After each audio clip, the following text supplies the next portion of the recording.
fucking you see that? Yeah, I don't like it. I don't want to watch this again. I'll be real honest with you. I don't like I've that at seen all. that before. This That's is a really pendulum. Yeah. Wait. The kids are in the floor?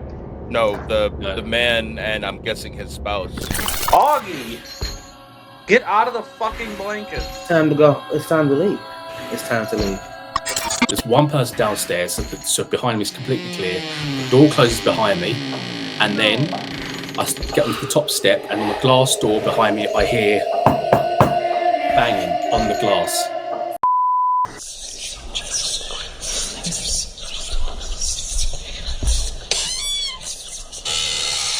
No. Welcome to Zena Paranormal, where we challenge every belief and we ask the questions that most people avoid. Today we have an incredible guest, Jamie. Jamie, I'm pulling him up. Hello. Hello. My name's Jamie Weston. I'm a producer, director for the movies, and I'm also a paranormal investigator. I'm coming in live here from England. Thank you. We're out It of must be England. Welcome. It's 2 a.m. here at the moment, actually. Oh my gosh. Usually this is when Staying John up late. starts crying. Well, we appreciate your time. What part of England? I am in Colchester, which is actually England's oldest city. So it was founded by the Romans in around 62 AD. And the Romans, one of the reasons why this is one of the most active sites in the whole UK is that if you've heard of Boadicea, around I think 46 AD, she sacked the town, which basically meant she rode in, she fooled the Romans and told them they were miles away. They turned up, there was no one there. She killed all the women and children. She chopped off the boobs of the women, stuck them on stakes, sewed the boobs to their faces. She burnt the entire city to the ground, and the city was preserved like Pompeii. And so 2,000 years later, just under, probably 10 foot under the new city, it's a whole preserved Roman ruins and thousands of dead that now we're sitting on top of. So I'm gonna visit. Certainly should. And then, of course, there's the English Civil War, where we had hundreds of people fighting in the middle of the city. There was an 11-week siege where the parliamentarians had surrounded the town that was owned by the royalists. And for 11 weeks, no one could go in or out. And so the people were killing horses in order to survive, and the cats and dogs, and loads of people died. And so once Don't again, listen to that ghost. city is full of blood and ghosts. So it's a great place to see if all of this is real. Well, that's pretty cool. Okay, so you have a YouTube you were telling me about. Yeah. So I'm also the producer of the Bethnal Archives. As a writer and a creator and someone who loves the sort of paranormal, I've been spending the last 7 months creating a YouTube channel where it's fictional based, but it's based on real life folklore, SCPs, backrooms, ghosts and ghouls, stuff like that. And as you can see just there on the screen, I upload lovely podcasts, which I do all the audio acting for. That is So so, if you like- cool. yeah. Got a lot of videos. I You love right? Yeah, so I'll So try and what- write at least one of them every other day. I'll try and get one out. And I think the hardest thing has been for the YouTube is what I've realised is other people who make similar, creepypasta content is they most probably use AI to replicate their voices, because they're churning out every day 2-hour recordings. Yeah. I have to do it manually and edit it manually, so it's Well, I quite a feel lot like of it adds undertaking. your personalization, and your voice also complements it so well. Mm-hmm. Yeah, hopefully people enjoy it. Well, everybody go comment and like and share and subscribe, because I will definitely I'll watch that during the day. I lied. I'm not going to watch that tonight. But it's probably got great content. I'm just terrified of everything. All right. So you are a paranormal investigator. We went over last week what we think a ghost is, and then we went over the different kinds of hauntings. So from us to you, what do you think a ghost is? Like, how would you characterize or describe what a ghost is?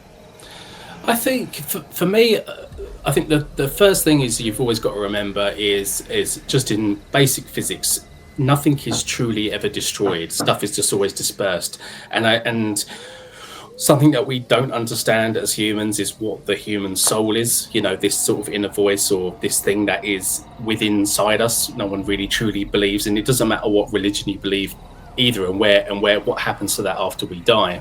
The point is that when we do die, is that this human essence can't be destroyed in some sort of way, and if it doesn't move on, it must stay somewhere. So for me, they're either echoes or remnants or some sort of shadow of an essence that is still lingering, or they are in a way a sentient being that we don't quite understand. All right. What is your worldview, by the way? I didn't ask beforehand. How do you mean?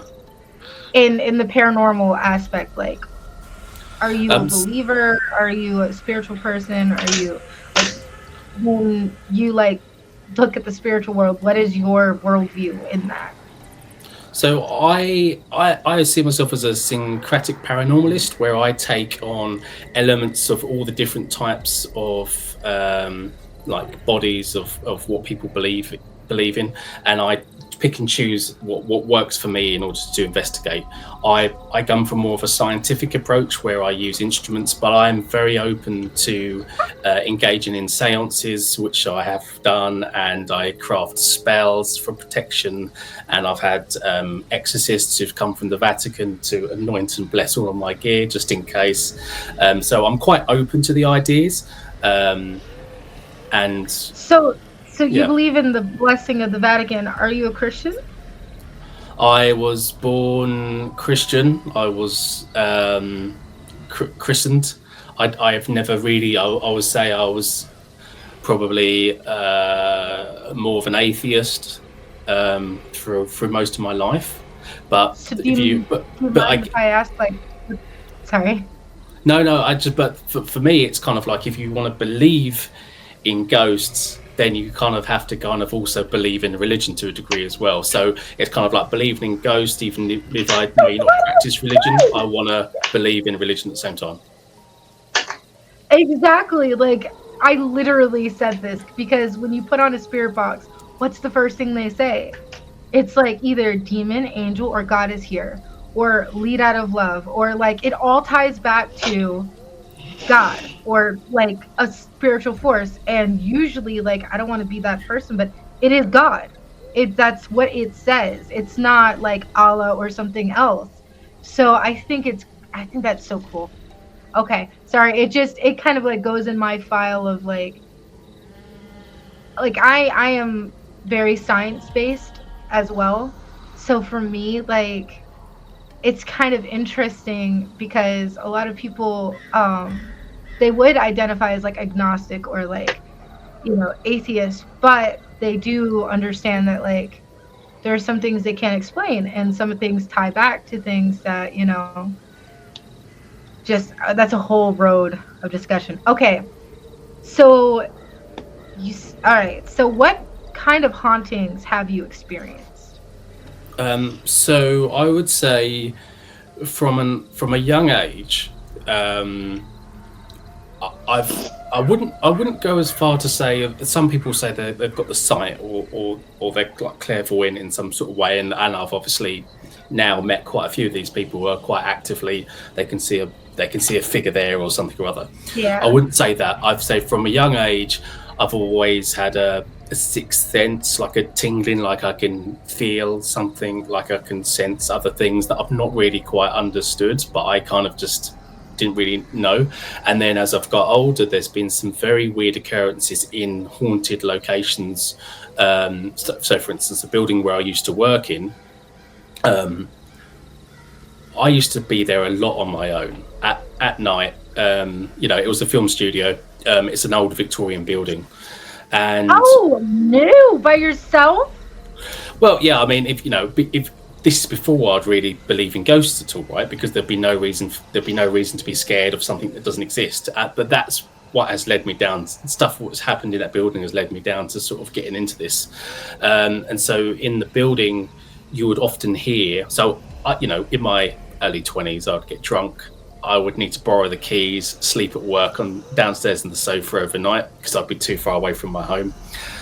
I'd be the only one in the building, and yet along the top and the first floor, you could hear footsteps of someone walking along the corridor very, very obviously. There was no one else in the whole block. I was the only one there. So that was really weird, first of all. And then talking to more people about it, the person who works there says her brother is a bit, has got the sight or whatever, and he's convinced there is the ghost of a child, like a boy, who's on that hallway. So it's like, that's strange. A couple of years later, I'm working on a documentary, and we're doing a documentary about Victorian architecture in the city. And I talked to a cab driver who used to work as a construction worker, and he goes, "Oh my God, I haven't been here for years," because he dropped me off at the back of the office. He goes, "I haven't been here for years. I used to work here, and we used to when we had to redo the foundations because it was so old. We dug it all up and had to get the archaeologists in because they found loads of skeletons underneath. And what we realised is that it was actually built on an old cemetery that used to be there." So Why? So I kind of thought that was ridiculous, but then doing my research, I found some old postcards of the high street, and I saw the old church, and there and behold, the churchyard where the graves was where this place is now built. So I was like, oh crap, maybe the place is haunted. Like, it's built in a graveyard. There's supposed to be a body. Anyway, so I did a bit more research, and then what really frightened me is my friend who likes this sort of stuff had a look into the old church records, and there's one child who's buried there who's a 10-year-old boy. Stop, no. And I was like, that's horrible, because now I know the name, and I don't want to say the name because you're like invoking a spirit that you think may be active. Names have power. Yep. So this is the weird thing.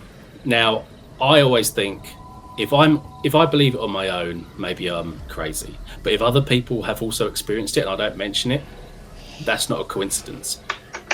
So I was with two other friends, and we was playing some tabletop games at the weekends in the office while no one was around. And we all heard someone walking down the corridor, and we all opened the door to have a look, and it was completely blank.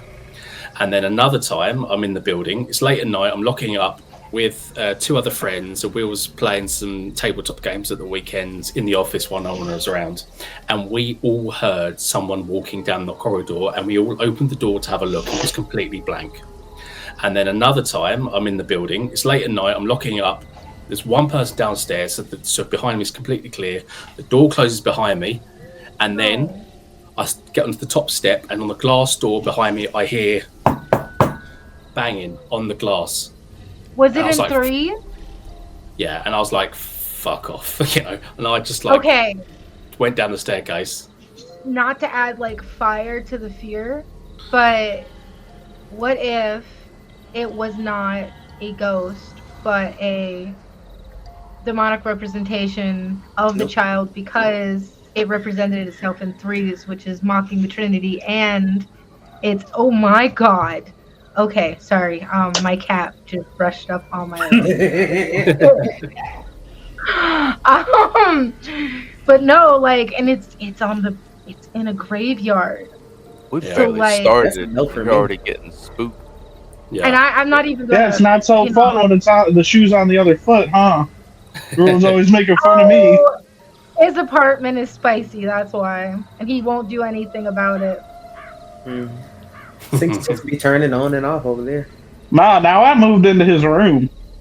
He said he was going to crack a cold one with the ghost, and then the ghost appeared, and he was like, I wasn't talking about you, I was talking about your cousin. Nah, don't backtrack now. It's crazy. There were no cold ones cracked. All right, so that's really cool. Have you seen? So what would that haunting be considered? Would it like it could be the demonic presence, or it could be like, I don't know. If the kid was running around the hallways, I don't think it would be a residual. No, I have a feeling that it is the ghost of a child and it's stuck there and it likes pranking people. I've never felt it have a bad energy. It's done things like someone else was in the loft the other day and they said, oh, the ghost has come back because they heard a whisper in their ear. And someone else who hires one of the officers down the block said that they heard child's laughter down the hallway and no one else was in the building. So, but the thing is, it's done nothing malevolent.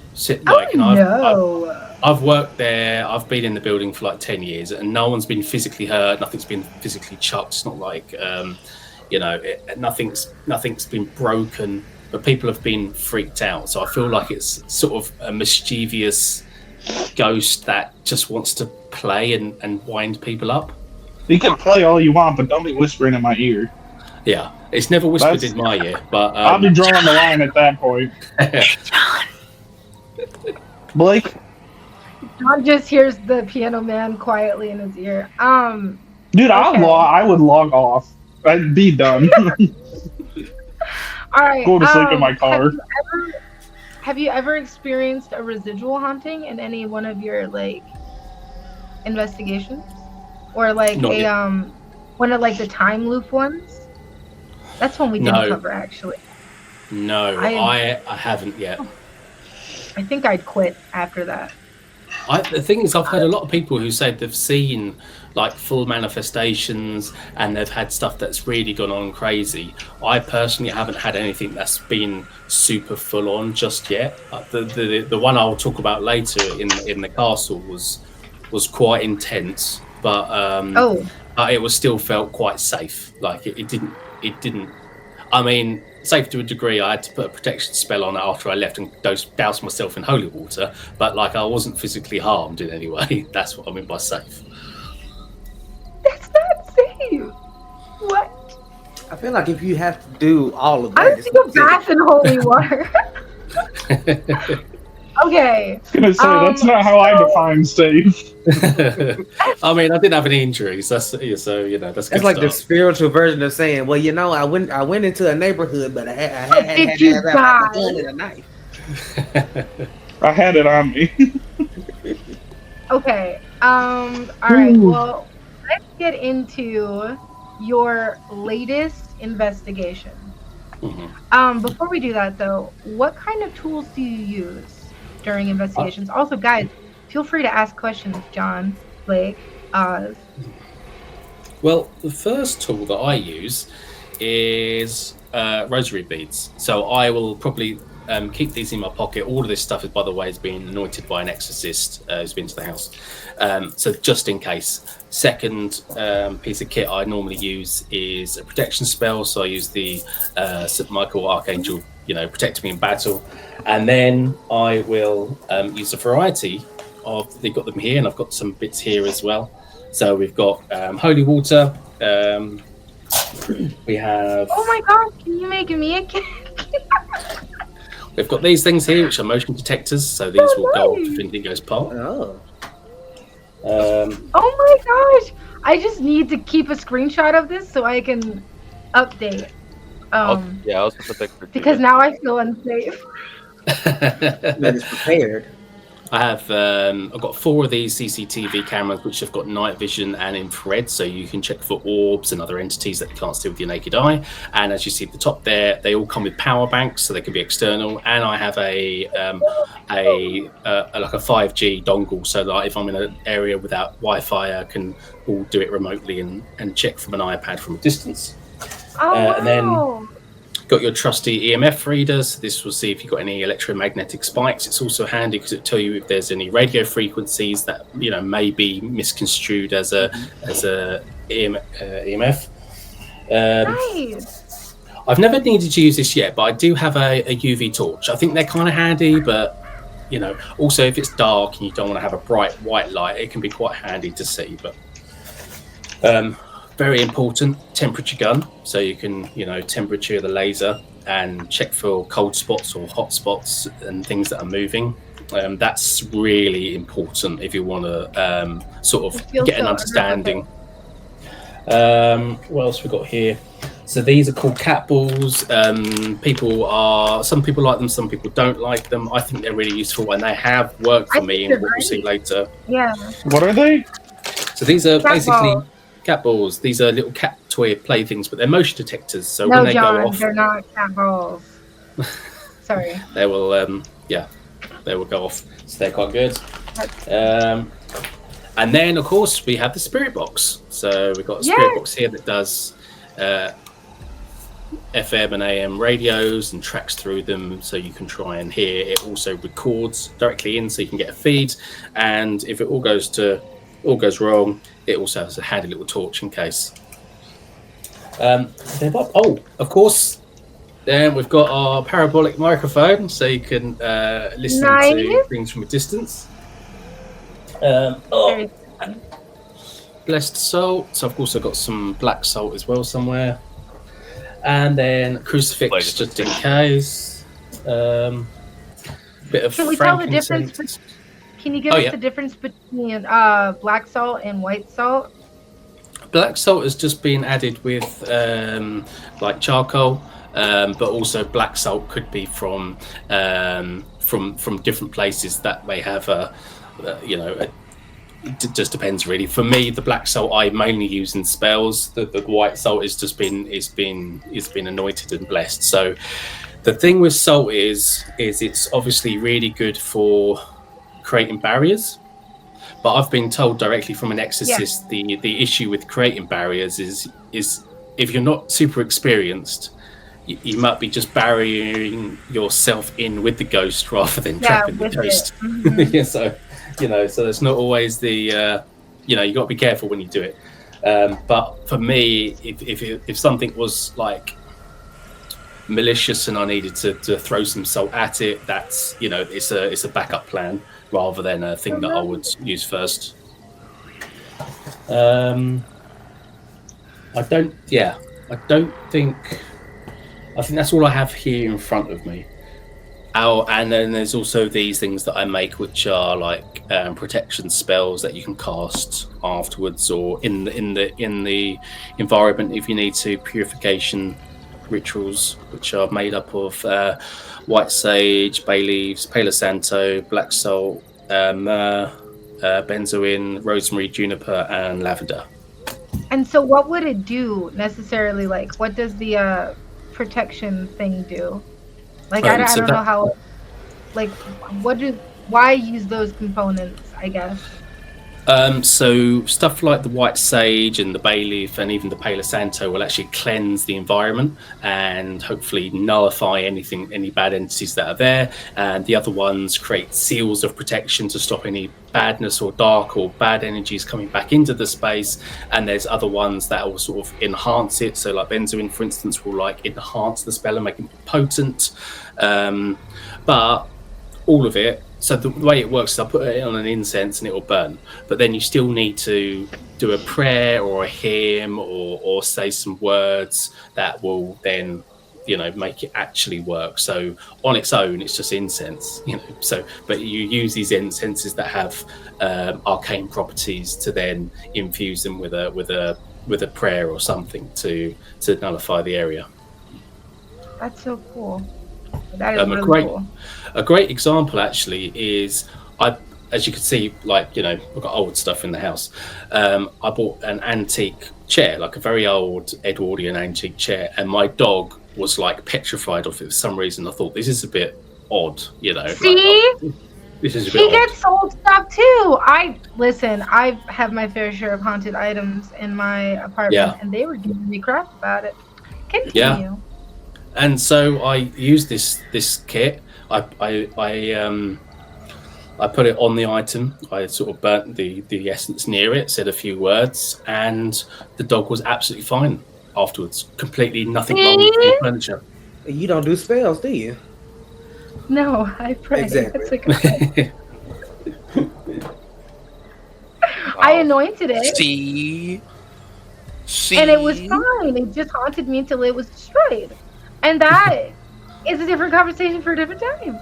I've got to hear about this part one. of it that's still haunted, and it's doing great. See, Jamie wants to know. Oh, Jamie wants to hear.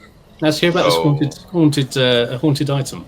We're saging Zena's house. Yep. So on Facebook Market, they had a free wardrobe, and there were gypsies that were giving it away for free. And there were twin wardrobes that looked like the one from Chronicles of Narnia, and I was like, absolutely. So I went to go get it, and I was wondering why the one wasn't for sale, but this one was, and they were just like, I don't know, we just don't want it anymore. And I'm like, sounds like a trap. Okay. And we put it in the truck, and it was like 500 pounds. Literally, it was made out of mahogany. It was gorgeous. It was made in the 1500s, and it was gifted in the 1600s as a wedding present. And it stayed in the family for the rest of the time. It's from Romania. And the night that I got it, I got a phone call from 1500 Romania at 12 a.m. midnight. And I thought it was so interesting, so I answered the phone. And it was like, shh, and nothing. And I told my friend, I'm like, hey, so I answered the call, and it was just like, shh, and it was weird. And yeah. And then it called back again, 1600 Romania at 1 a.m. And then after that, I started hearing crying coming from my actual closet. And like, help me, please, all this stuff. So I went to therapy, and she said I didn't have schizophrenia. And she said it might be haunted. And I was like, oh, that's nice. Could it not be? And she was like, I mean, just pray over it and anoint it. And I'm like, I did. So I noticed that there was like scratching coming from it at night. And I thought my cat got stuck inside. So I left the door open because I was, like I didn't want to cause an issue. And then I noticed that like it wasn't my cat, so I closed the door and the door would open. So I just left it open and I put my cosplay in it. And everything was fine except for the crying at night and my name getting whispered into my ear. And I got a really bad feeling from it. And then I got this beautiful dresser that's in my room right now. And absolutely stunning. It was made in the late 1800s, early 1900s. And a special detail about in my room right now. Because it used to be in the closet. I think those are more than. I think that's more than a keyword. Anyways, brother. A little fun fact. Oh, I'm aware, but all of it's key. A little fun fact. Let her finish the story. A little fun fact is that the lady who previously owned it during the 1920s loved serial killers. So she would clip out every serial killer that she found and all the murderers of that time, and she would decoupage it into the dresser. So all the drawers have cutouts from the 1920s of serial killers and murders. And I thought that was such a cool piece. I was like, yes, I want this. And it was free. Facebook Market. So anyways, I go and I pick it up and take it home. I set it up, and I had a mahogany four-post canopy bed frame from the 1600s. I had the wardrobe from the 1500s. And I had this beautiful piece of junk from the early 1800s, And I was super thrilled, and it looked so pretty in my bedroom. Everything was perfect. And I was like, oh my God, this is perfect. So I go to take a snap, which I still have. And I sent it to my sister, and I was like, look how pretty my room looks. I look like I live in a colonial house.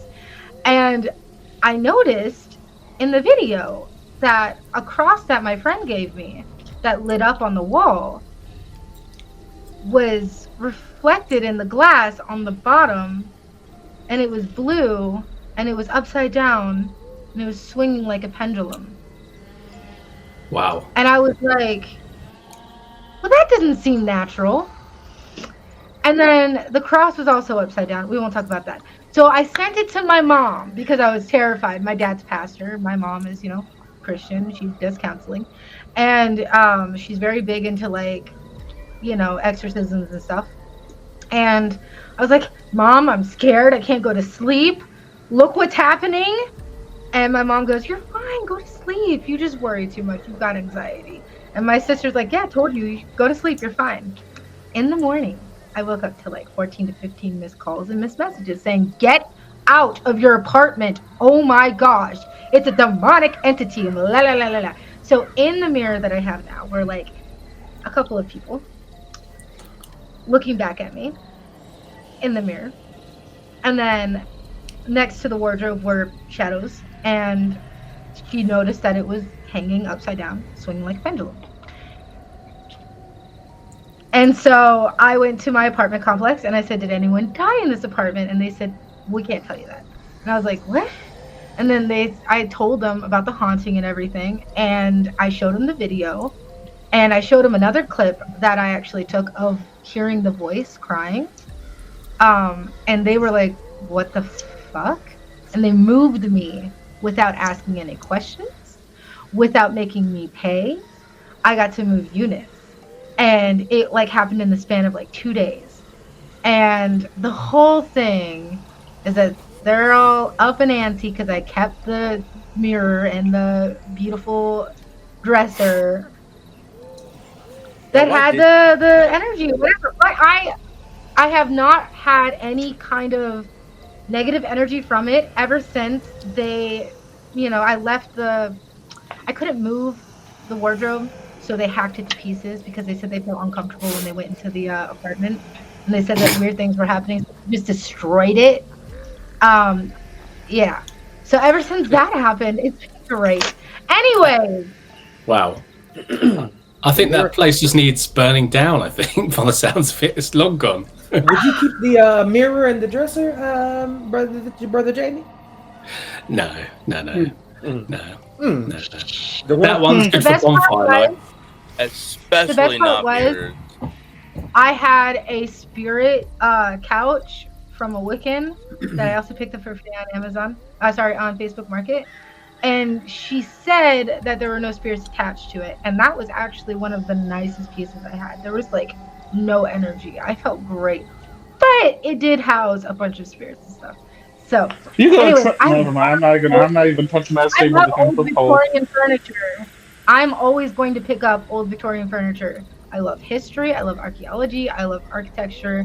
It's just my favorite thing to do. So they want to burn my dresser, and it's not going to happen. I won't let it. Anyway. So hold on. You willingly accepted a spirit couch from a witch for free, thinking it was beautiful. There's no beautiful. You it was a Victorian couch. He was Lucifer. He was beautiful. You have no survival instincts. In the 1700s, and she promised. Okay, cool. Spirits on it, and I anointed it. So I have the blood of Prince. I just want Zena. I just want to know how Jamie feels about the mirror and the dresser. That's all I want to know. So the whole thing was, right, the dresser used to be in my room, right? And then it gradually moved from the room to my workspace, which I'm always in. So I feel like it's coming closer to me.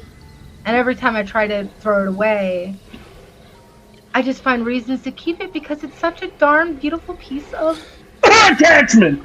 Okay. I want to hear Jamie. Jamie, I want to hear Jamie. Shut up, Jamie. Sorry, I coughed. I think you need to. I think I need to send some shit to do in that room. That's got some bad juju on it. Zena, let me tell you something. I was scrolling through the interwebs today, okay, and I saw someone had found a reading chair from the early 1800s. It looks like it's a chair, but the arms are at the top. That makes it look like you're able to sit backwards on the chair comfortably. Okay. Oh, yeah. Nice red leather, dark wood. Looks awesome. Gold trim, right? I would never get red leather. Just looking at this chair, I could just feel the things attached to it. And you're telling me that yeah? let me just go to the Facebook Marketplace and just be like, yeah, that's a good idea. Let me grab this old furniture that How many times do I have to people tell you? I'm covered by the blood of Christ. I'm not mocking him. I am covered by the blood of Christ. It has been anointed. And what is the most number one message in the Bible? Do not live in fear. Do not be afraid. Do not be afraid. I'm not going to be afraid of it. True. You just said you were scared to watch his videos on YouTube. True. But I'm pretty sure. At night! Come on! But then you just hold on. But then you, how are you going to do that and then go out and be like, do not live in fear? No. I think it's perfectly reasonable for an American to be afraid of listening to a British person at night. What? Wait, whoa! Hold on. Now it just got. All right, editors, strike that from the record. Check that out, because that's just crazy. Wow. Take a deep breath and try again. Anyways, Jamie, how did you feel about this? What did you say? You gonna send her some things to do? Whoa! Oh my god! Maybe that escalated so quickly. I'm sending you some spells. Some people have this thing called a funny bone, right? I lost mine. It's all gone. Died in a fire. Something like that. All right. So. What? Oz, what? Brother, what? Okay. Got the holy water. That's funny crazy. Bone, yeah. All right. Anyways. I have a question. Jamie, what was the first thing that got you interested in the paranormal? What was it that said, yes, this is what I want to do? Good question. In all honesty, I reckon it was a combination of watching Buffy when I was a child and then later in my life getting into Dungeons and Dragons. You know, like living in experiencing worlds which are, you know, fantasy and magic and stuff. Just sort of, I don't know, just got me interested again thinking about this sort of stuff, and it's a slippery slope. You know, 1 minute I'm rolling a few dice on the table, next thing I'm standing in a dark haunted room throwing holy water at a spirit or something. You know, but you know, it's just one of them things. Just next time at a D&D table, I'll make sure not to suck down the rabbit hole of just one of the things. He is a DM, fun fact. But how close are you to J.R. Tolkien's homestead? I don't know actually. I don't know. I mean, I don't think I'm about 40 minutes outside of central London, but I don't know where we did writing. I would camp outside of his house and just use my spirit box the whole time and go, "Are you there? I'm reading The Hobbit." JJ? Tolkien lived there. Okay, 5 hours away. Tolkien and you're lived not in there Birmingham, right now? No, I'm not there right now. But I do have all of the big collection of Lord of the Rings up there somewhere, and a really nice 1970s gold leaf version. Oh, okay, that's pretty nice. I love it. All right, everyone, keep it in your pants. Listen. Oh my god. Okay. Almost like Lord. The other one? I didn't say anything. Okay, what is your favorite tool? Probably. I think. Gone. I'd probably say the spirit box isn't the favourite. The most useful is probably the temperature gun, but probably my favourite is this because you get voices coming through and you can like directly like hear stuff. What else is quite good? These have worked. You'll see in a video that these have given me some. Have come up with trumps. How does that work again? You Let's pull up that video. Pull up that video and explain it. Yeah, so they're basically motion sensors, like for cats. So you know they hit them and they light up. However, if you keep them still and they go off, if something wants to, like if a spirit or something from the paranormal can react to it, it will start flashing. So So in this particular place, we was at a church, which in the UK we have something called the Church Conservation Trust. So churches that are no longer not that video. It's one. the Oz, will you set us up like we do the it's reaction? the next one on the right. Next one on the right there. Can you excuse me for 2 seconds so I can let this dog out so he stops scratching my door? Yeah. While I fix this video issue, yes. Sorry. That's fun fact, John. If the never mind, I won't say it. Carmen, there's literally watch. No, I'm saying like if something goes off, it's probably because of energy. I literally stepped on the button underneath my foot. Hurry up and let your dog in or out. You know what, Blake? I'm gonna take my time just because you said that. I hope your feet hurt even more tomorrow. Balls in your room and see what happens. I want you I'm to gonna put move. some balls in your. Jamie, it's 2 o'clock in the morning for Jamie. Focus. Hurry up. I want you to move in slow motion, slow as possible. Come on, Grandpa. You got Jamie this. has to go to bed. It is 2 o'clock in the morning. There it is. Do the whole like grunt of getting up. Getting a really good workout in. Get up that There it throat. is. This is why you're fat. I already took a 2-hour nap and I'm drinking a Monster. I ain't going I'm to a bed big till boy like and I 5. can move faster than you. This is ridiculous. That is a lie. It's the first, Okay. the first time he's Go not ahead. complaining. You know what? He can just wait. No, he can wait. He can wait. It's fine. All right, well, let's watch the video then. Okay. Says Blake wants to be all. Nah, Blake wants to be all. You gotta move faster than that. Go take care of your pet. Go take care of your pet. Go do it real quick. I think Come on. John needs a spell to behave. I don't know if that exists. I don't think Jamie Yeah, it's has right here.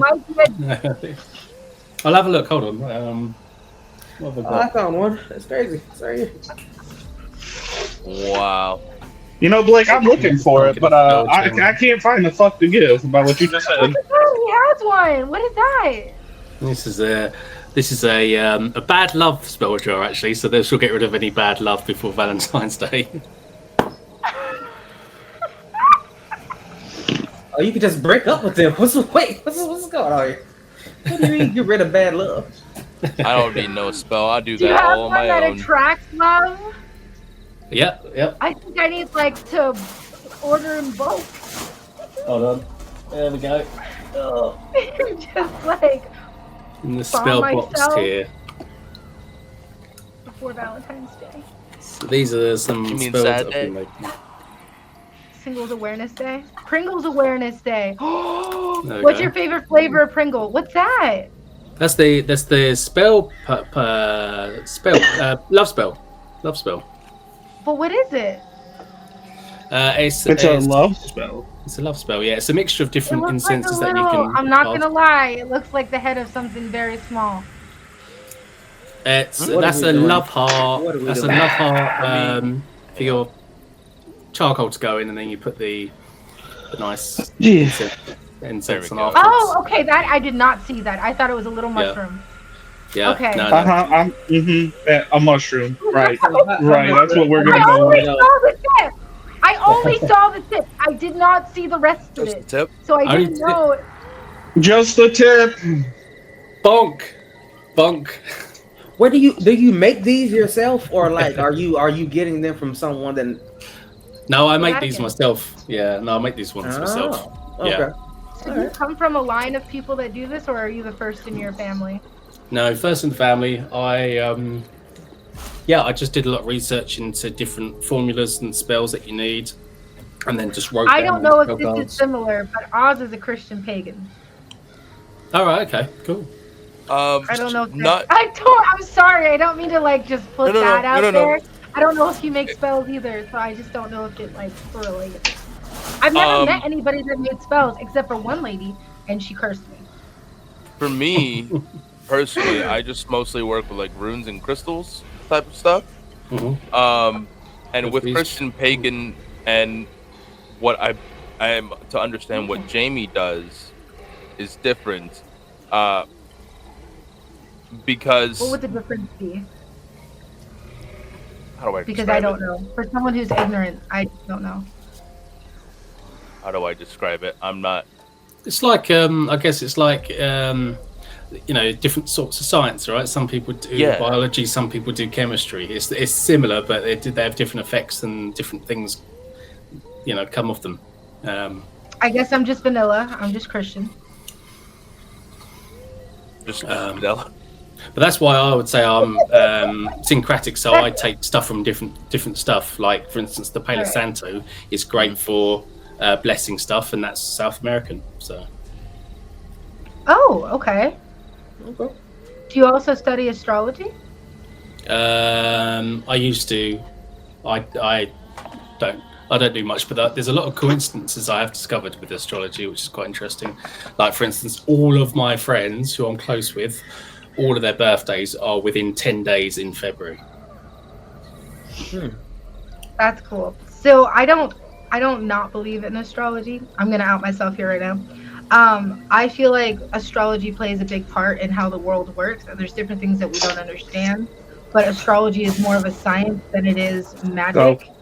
And when you get into the nitty-gritty parts of it, the reason why I do like astrology is because it's not. When people hear that, they're like, "Oh, so you believe in magic?" And I'm like, "No, you obviously have not practiced astrology or studied it. Astrology is like." It's a science. Oh! Well, I would say it's more of a theory. Sorry, I didn't mean to do that. No, but like astrology is a science, and it's basically the scientific method, and it's using the scientific method until you like make predictive, like you're able to predict things out of that because of the scientific method. So that sounds terrible, but it's small point that I'd like to make here. Astrology is more of a theory than an exact science, whereas astronomy is the exact science. That's the study of the stars. Astronomy is more of a theory. Astronomy and astrology work together, though, scientifically. That's how you're able to make those predictions. So, like, the positioning of the stars and whatnot, and where in relation to you, it's a little more like math. It's the Mercury is in Gatorade. I'm sorry. What? What? Mercury is in Retro. Listen, oh my god. Don't listen to Mercury is in Gatorade. No. There's the people that are like, oh, I'm a Cancer and I do this and this. But it's a little bit more than just that. There's a legit science behind it. And we used to have this lady named Robin. She was going to be a part of Zena Paranormal or Paranormal Exposure. And she was going to be one of the mediums that would go with us to each of the sites. And her father actually was a part of the, Hubble telescope project way back when. And she's got like all these PhDs and stuff. She's phenomenal. And she basically like broke it down for me because like as a Christian, I don't believe in astrology, like the magic part. But I am a woman of science. So for me, when she broke it down saying like, it is a form of science because of the math that goes behind the predictions. It's a lot. Sorry. If we were to sit down and have a whole entire discussion on astrology versus astronomy, that would be a really good podcast. I agree. I'll have to come prepared with a bunch of slides up the back of my side. And I might have to beg her to come back. With astrology though, it's just you can't take anything that is said at base value. Course. So like Scorpios or whatever, like they're this way because of this positioning of the sun or whatever. It's more of the predictability. But there's no scientific behind the predictability. There's no scientific evidence that backs up the claim that the stars and our position in the universe can actually have an effect. And it's proven beyond a shadow of a doubt. Like this is fact kind of thing, right? Whereas no, I don't believe in horoscopes and stuff like that. But It's so much more than just I'm a Leo Well, of course it is. I'm not Yeah, gonna like drink like coffee today. Mercury being in retrograde. With astrology, it's like, think of it more like the study of how the universe interacts with us. So she took it more of like the science route and was more like she would start making predictions, and the predictions would actually happen, and it would be because of like using the scientific method and using different parts of astrology to Yeah, like you can come up with these scientifically. predictions. Yeah, you can scientifically, logically deduce things from It was things lining up. manifesting. Yeah. Hmm. Yeah, yeah, you can scientifically deduce things It's a as heavy they are topic. We lining should, up. yeah. We can. I'm gonna Yeah. sound like a weirdo if I talk about it because she said it so eloquently, and I'm just like We're talking about totally ghosts. I ignorant. think The stars. Jamie, do you do anything with stars when it comes to the whole No, or what you doing?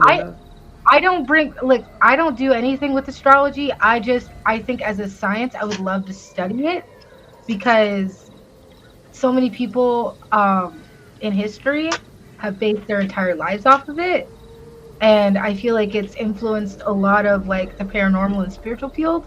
So if I learn more about it, I feel like I mean there's a positive and there's a negative influence. I just don't know enough about it. I think it's kind of cool that you can use math and science and stars and weird stuff to like make stuff happen or predict stuff or whatever. Anyways, I want to see these cat balls. Stop saying it like that, bro. Stop saying it like that. Where we? I'll say watch the video. Like, calm down. I'll say it however I want. Anyways, all right. So let's get into these balls. so. You have the beads placed out. Yeah. I saw one. Looked like it flickered. Yep, there we go. No, I don't. Nope. And here's the thing. My question to you is, why were you not running? Why were you not running? If you look at my eyes, I'm quite shocked at that point, where because I'm actually calling the balls name are of lighting the up. It woman. doesn't mean you're still dying. It means that someone's there. So yeah, I'm All right. So talking who's to buried there? Catherine. That's what I would like to know. So it's People. Catherine and Robert Audley, who were an architect. It was the wife of the architect who built the church, and they were buried there. So I was sort of evoking the name of the woman who was there. And I got voices through on the spirit box of a woman, and then after some time, literally the motion sensor goes off in the middle, and as you can see, I'm nowhere near it. This is captured on this CCTV from outside, and I'm there on my own. And then I do the temperature gun, and it actually dropped around about 5 degrees colder on that spot as soon as the motion sensor went off. I then later took the EMF reader and stuff like that next to it to make sure it wasn't setting it off. It hadn't. There's a longer video, but somewhere where I'm like stamping next to the stone to make sure my vibrations of my feet aren't setting it off in any way. Nothing. So for me, that was like the first big. I don't have an explanation of why that happened. The obvious explanation is that it was a ghost. For me, I was like, well, yes, but that's test it again. So for me, it's, for me, that's hard evidence that something was happening. But I don't believe it was like an actual sentient spirit. That felt to me like some sort of echo or something that was replaying some sort of essence that was left over. It didn't feel like I believe if that was if it was actually a ghost, she would have gone on. They were devout Christians. They were a nice family. There was no reason for her to be lingering in the church, but it's almost like there was something essence of her left. A residual essence that was sort of looking after the space. Do you use SLS cameras? Because I love using SLS. I feel like right there would have been the perfect time. Like, the heat gun, but also if you used an SLS, you would probably see if she was sitting on the grave, or if it was a residual haunting, you wouldn't see anything. So it would just be like... I haven't used one because they're incredibly expensive. I know there's apps, but I don't trust any phone app software for that sort of stuff. Yeah. How much is it? Okay, fair enough. I think I there's do some have an that app. I do have an app that I am fond of because it was made from an investigator, and I pride myself on my knowledge in technology, and I think it does pick up stuff. But that's a whole other discussion on apps and actual tools that we could definitely have next time. I'm gonna make one joke, and then I will never bring it up ever again. Please. Never mind. Send me over the send me over if there's an app that you use and you think it's legit, then I'm happy to use it. Yeah, it's just obviously some people make apps. Yeah. In order to. No. It's my last. It's like it's something I do for myself. It's not something that I would consider like. I wouldn't use it. Not use it as an investigative tool. Yeah, I wouldn't. I usually just use it for myself, and I'm like, oh my god, bring out the SLS. If something here. Then what I normally do is if I do catch something, I'll bring out my spirit box, and then I'll bring out the cat balls, and then I have like an EMF and everything, and I'll see if I can get something from that SLS movement. And normally 9 out of 10 times it is legitimate, like it responds. So for me, I would use it for myself for an investigation. I would not, because nobody would believe me. So, yeah. But if I am like we were in St. Augustine, and I used the SLS camera to kind of like seek out a hot spot for us to like start the investigation, and that's usually how I'm able to like find what I require, like what I think of as not residual hauntings, like an actual. An actual specter like there just waiting or doing something. Like if I see something like that, then I'll set up my equipment and I'll start doing an actual investigation.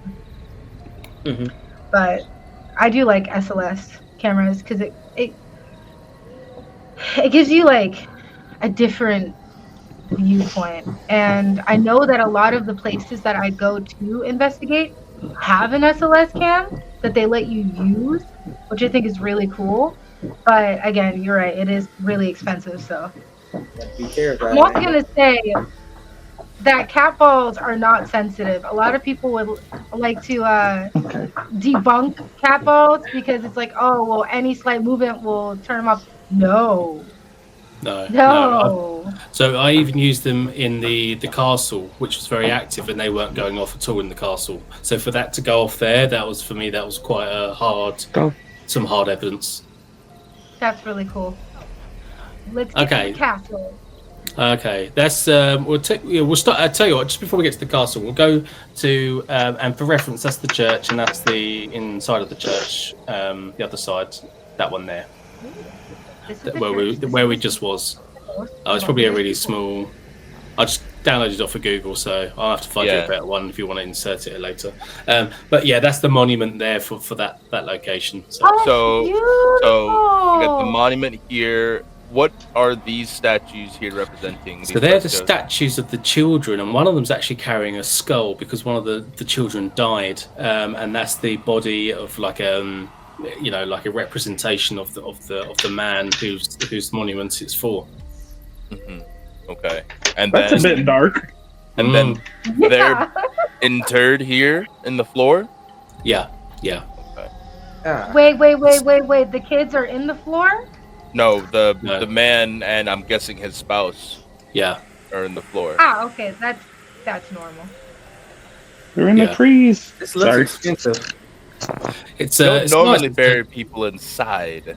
No, well, he was the architect and built most of the town, most of the city. So he built the church as well. So this was kind of like he built this for himself and his family. Okay, I lived in the Victorian era in a time where they used to drill holes into other people's like things to slurp out their juice. I'm pretty sure he probably did that on purpose to protect themselves. Yeah, well, this was this was built in the 1600s. You didn't know that, Blake? Oh, okay. Fair enough. Yeah, they used to love that, didn't they? They used to drink. Grape get all juice. the what was it? The Formaldehyde. the Egyptian mummies and stuff, didn't they as well? Yeah. The reason why we don't have mummies is because of this gentleman right here. Because we've eaten them all. Okay, so They're question. delicious. Because I got yelled at last time for this. What do you think the mummies taste like? There's got to be a reason why they were eating them. Oh, here we go. If you got yelled at, quote unquote, last time, why? Why are we here? He's British, and I need to know. He doesn't know what they taste like. I mean, I imagine it was, it's time when there was a lot of, you couldn't do much, and the idea of getting high, of drinking alcohol, and I don't know. I mean, we gotta think too. We gotta take that with a grain of salt because people used to drink mercury. Yeah, so that's their brains. People did a lot of wild things. Drinking the juice from the graves and eating the mummies created an aphrodisiac and also gave you a high. It also helped a lot of things like osteoporosis. And listen, I don't need to eat a mummy to wanna fuck. All right. Well, the thing is that they were running out of mummies, so they just started getting the fresh ones, and I think that's madness. Okay. That's where you draw the line. That's where you draw the line. I've seen The Mummy, I wonder the what movie. it smells like. That's just my question. What does it smell like? It smells like formaldehyde. I'm going to go to England to rob them of a mummy so I can smell it and maybe lick it. No, I'm not. It smells like formaldehyde. I'm gonna save you the trip. It's But what it smells like. no, but the mummies were covered in like milk and honey. It smells So like maybe it smells formaldehyde. You ever smelled old milk? Now just imagine that for thousands of years. I'm so sorry, Jamie. Okay. It smells like formaldehyde. I'm gonna save the trip because I've been. It smells like formaldehyde. Well, I'm still going because I want to go see the old city with the dead people. Don't let her lick the mummies. I won't lick any dead people. Jamie, I do apologize. Listen, I've seen the movie The Mummy, and if Evie said it was bad, Jamie I is in the same believe her. professional Okay. field that I am in. Okay, all right. What's the deal? Neither one of you are licking mummies. I really hope neither one. I'm not licking. Okay, it was figurative. And listen, if Armie Hammer can make a joke about eating people and then be absolved of it and come back into Hollywood, I could say, "Oh, I wonder what a mummy tastes like." Like I'm not asking a girl to chop up a dough and let me eat it. Come on. My gosh. All right. Where's So, the tell me more official about this. absolving? Hang on now. Oh, my God. I reckon it tastes like Weetabix. There you go. Like what? Try Weetabix. What is that? Yeah. Shredded wheat. Yeah, Very, shredded wheat. yeah.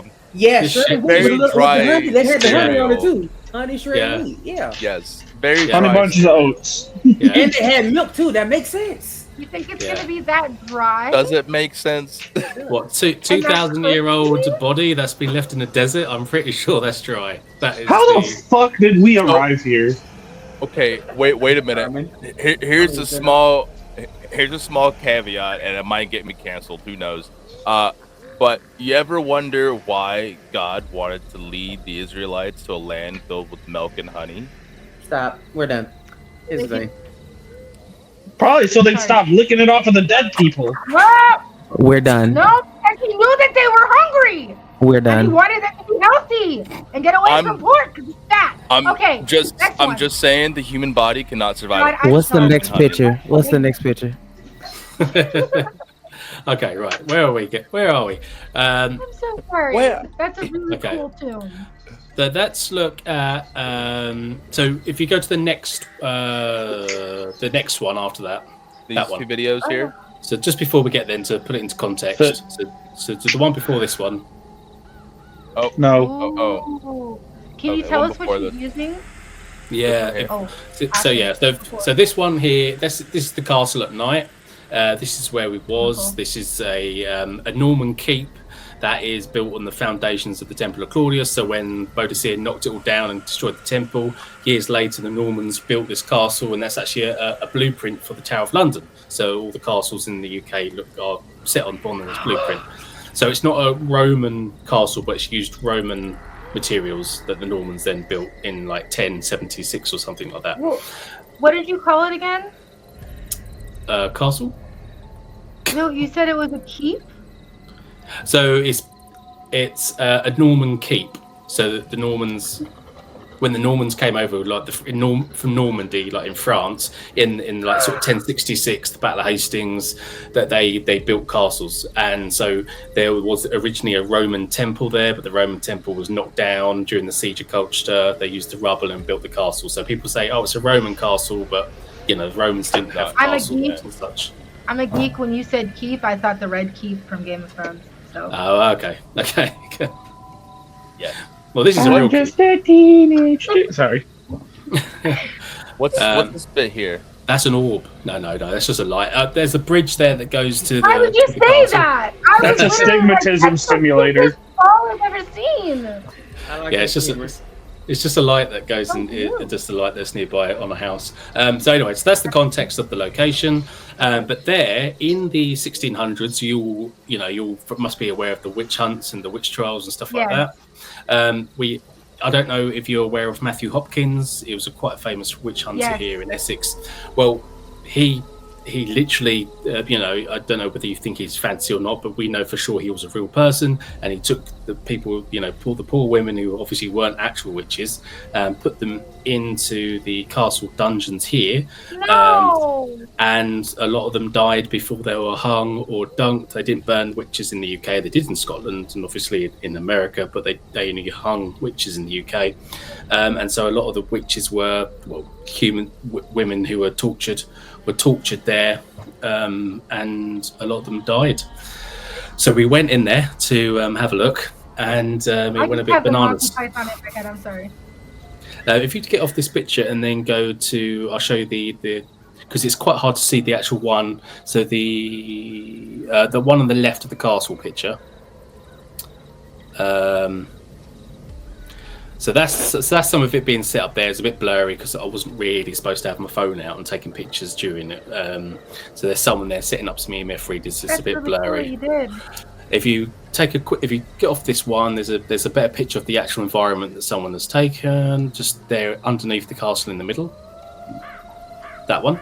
So that's actually the prisons there where the witches were really kept. And so in a minute you'll see a really blurry, rubbish video, but imagine in the middle there's a table there and we have a load of EMF readers and we're asking the spirits in the room to come up and see if they want to join us, and all the EMF readers started getting EMF 5, like highly spiking. They were all going off crazy. And it was a really weird feeling in the room because we got in a circle to sort of do a seance and let things in. But it was like the energy was really dispersed and weird. And what we actually found is that in a previous room where we was in, there was basically 5 children that were being looked for like a sort of a mother figure or like a teacher figure. And that woman had followed one of the people into that room and had sort of disturbed the other spirits that were in there because she weren't meant to be there. And it it was actually almost like attached to this woman. And so one of the people that were with us had to take her away and sort of try and rid the spirit that was attached to her. But there's a bit of footage. It looks like a black video and there's some green lights on it, and that's the EMFs going off when we was in there. If you press the little, if you get off this picture, it's with the green light showing on the right. Unfortunately, it's a bit hard to see what's going on here, but that's in this room, so you can see we're getting EMF readings of 5 and they're all going off in that room. That's insane. So that was a very active room, and the thing is, as soon as the woman left with the ghost that was attached to her, they went off. Did you guys do anything for the girl to get the attachments off? A medium went with her and helped her get rid of it, and I didn't see what happened. They went upstairs and they did something. For the audience that is watching and who are into history, Here is a lithograph of Matthew Hopkins. There he is, the bastard. Crotchety Mommy man. bastard. The Probably bastard. Look at him. You can't even see his hairline. You can't even tell. You can't trust that. It's a drawing. Oh, see, now, Oz, you're bringing up hairline. I find it very rich that you're bringing up hairlines, Oz. Oh yeah. I fully own it. Okay. Why is I was about to say, brother, my brother in Christ. my boy out here crouched? I'm committed. Okay. Committed to the cause. Committed. Man, you had your head shaved one time, Paris Island, and we're like, you know what? Also, a fun fact for the audience: as soon as the EMF machines would have went off, is when I would have ran outside. I just want the audience to know that. Blake, you probably wouldn't have went in there. No, probably not. Who's Not it gonna fun lie. for? You know, he is here in Florida right now, and I said, hey, we're going on an investigation this Saturday. You want to join? Absolutely not. Oh, I would like to go to Disney, not see it. Well, there's plenty of ghosts there, too. Well, I'm not gonna ask him anything. I'm just gonna. Disney's actually one of the most haunted areas because people dump their ashes there all day. Well, Just remember that the I'm next not time you going take there. a deep... Just Next remember one, that when next one. next time you take a breath of air, I you might love be inhaling castles. somebody's dead grandma. Okay. I right. want to see the next castle. um, Next castle. so the if we just before we click on that one, let's put that into context. So that the picture underneath in the middle there. So that's from this building here, which is close by. Now, if you see, that's an Edwardian Wait. manor Is that house. from Pride and Prejudice? It's not. It's also in Colchester. It's. Oh. It looks like the house from Pride and Prejudice. I'm sorry. And also culture. Watch it. It could be, sure. I mean, if the house in Pride and Prejudice is from the Edwardian era, then it's Yeah. they all look the same. How do you that not sort of know? thing. Hold on. Shame on you. I don't like, Jamie. I only make January romances. 20 I don't like watching them. January 28th was a day that it was published, and she is a national British treasure. Let's not zoom in on windows, baby. Like, what we doing? Listen, I'm trying to Oh, see did if you there's guys know anything that peeking England? out. Did you know that England used to have a window tax because of daylight savings? Did you know that? That sounds like it would piss me off. I'm not gonna lie. So they actually used to brick up windows if you couldn't pay, and like basically, I just learned about this. Britain had a freaking window tax, the same as what is it? Which blew my mind. Fireplaces. Like if you couldn't pay taxes, they bricked up your fireplace, and they. Could you imagine waking up to that? Someone breaking your window closed? Nah, I mean- Because you had too much light and you didn't pay for it. I gotta pay for fuck no! sunlight. Who the fuck? Is that If the I wake original- up is and that the somebody's original light closing my window with bricks, they're getting nah. bill? Mm-mm. The original light bill. You had to pay for sunlight. Come on now. They had a window tax. I had no idea. Actually, that pissed me off for them. I'm They were angry exploring for an them. abandoned house. They were What? exploring an abandoned house, and the windows were bricked up. And he's like, actually, they had an actual like tax, and during daylight savings, if you couldn't pay for it, then people used to make a lot more windows. They used to construct windows around their house so that daylight would pass through, and like it would constantly be lit, or you would not have to have so many light fixtures or whatever. And if you couldn't pay your taxes, they bricked up a window or two. And I'm like, excuse me? How you gonna tell me I can't look at the sun? Yeah, my house has no windows because it's too expensive. So Are you what's going on with this house? I'm Are joking. you messing with me? Of course. Yes, he is. Okay, I was about to Window. say, I was going to He lives in a fly castle. to England tonight and make you a window. I've And guard it. got lots of windows. Don't worry. I'd pay money to see that. So this is my house. Me too. Let's put it on that. That's your house? No, I'm joking. No. So this is I was glad you have here. enough windows. Yeah, that's enough windows. Also, the windows will be too short because she's only 5'3". But go ahead, continue, Jamie. Yeah, I mean you'd need some serious curtains for them ones. So this look, this building here is an old ass building, and it's now used as a museum. and you aren't allowed on the top floor. They don't let you on the top floor. And I know for a fact there's a haunted painting that was moved to the top floor because so much shit was going on of a woman. Now I went there. They've recently charged because getting more money out of people. They've recently put like a fee to go in there. But when it was free, I went in there and I went around with my little EMF reader, to try and search as much as possible. And nothing was coming up except for the one painting of this woman, really weird big old painting of a woman with this big face, and the EMF reading was going up. Really fucking weird. Anyway, so we were there at night, midnight, on the bottom floor doing a séance. We had the spirit box going on.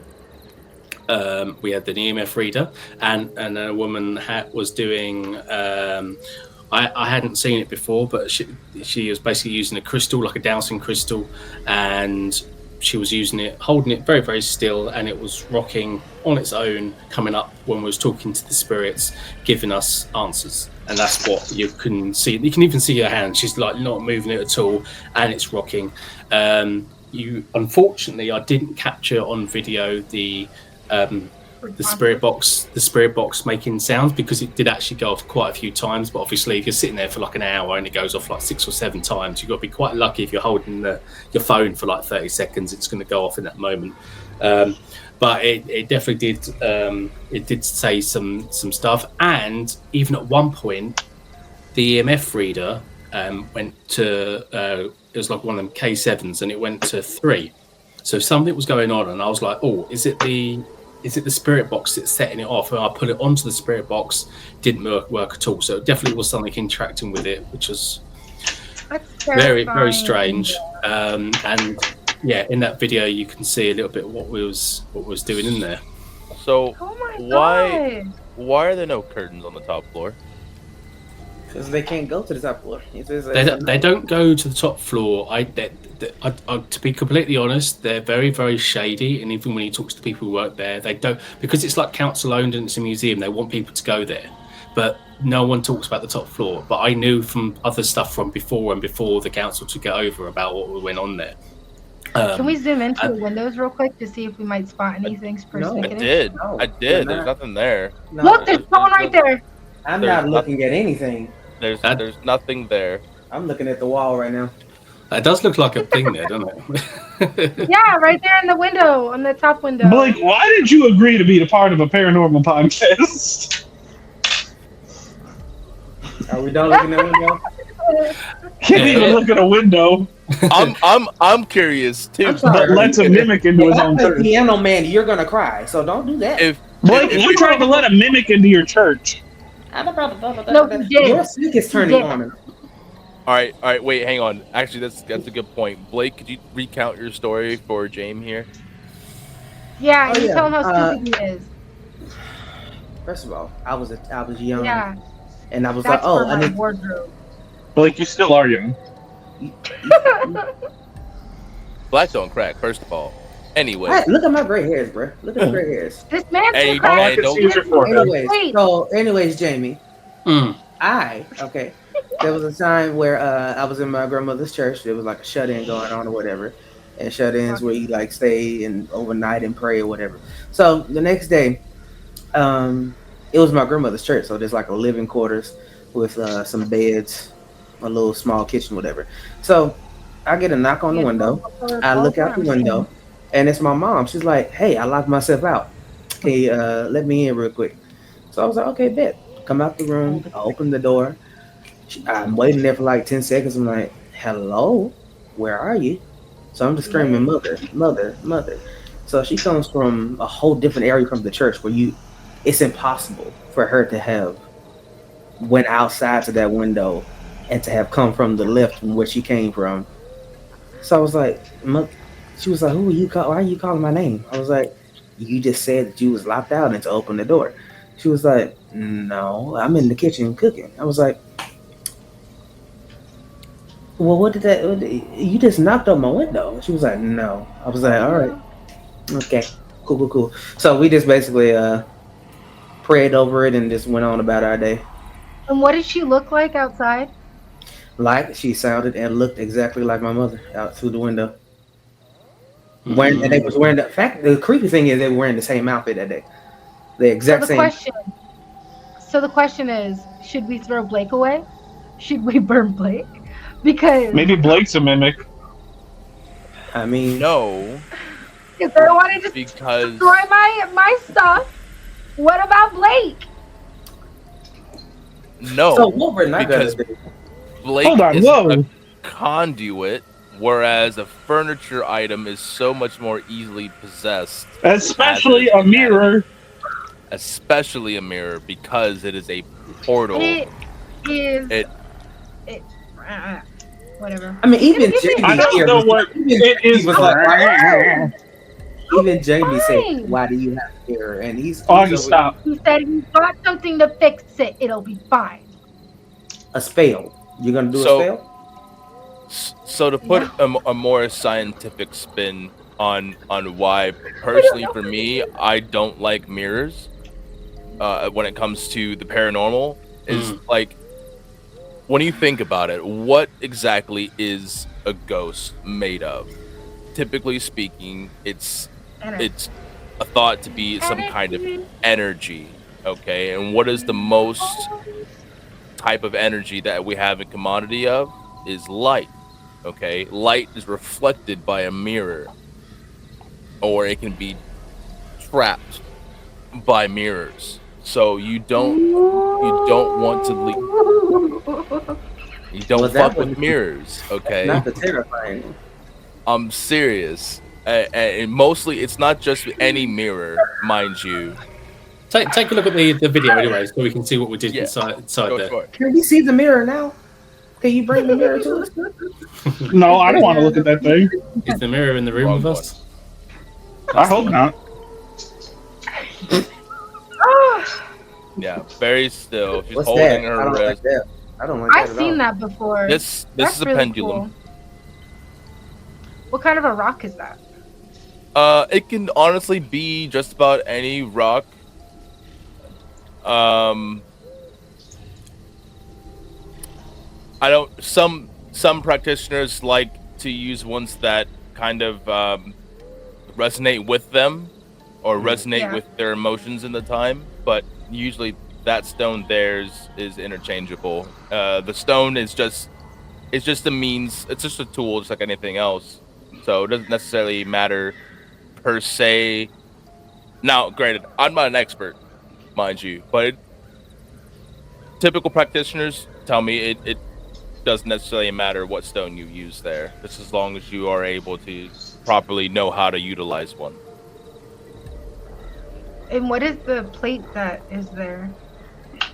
Is it like a Ouija board? Seems similar.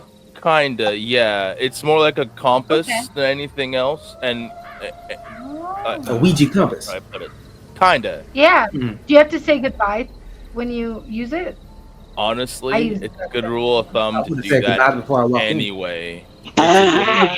It is always a good rule of thumb when you're dealing with the paranormal to dismiss the spirit, because if you don't, you are basically giving it an open doormat to attach itself to you or your things.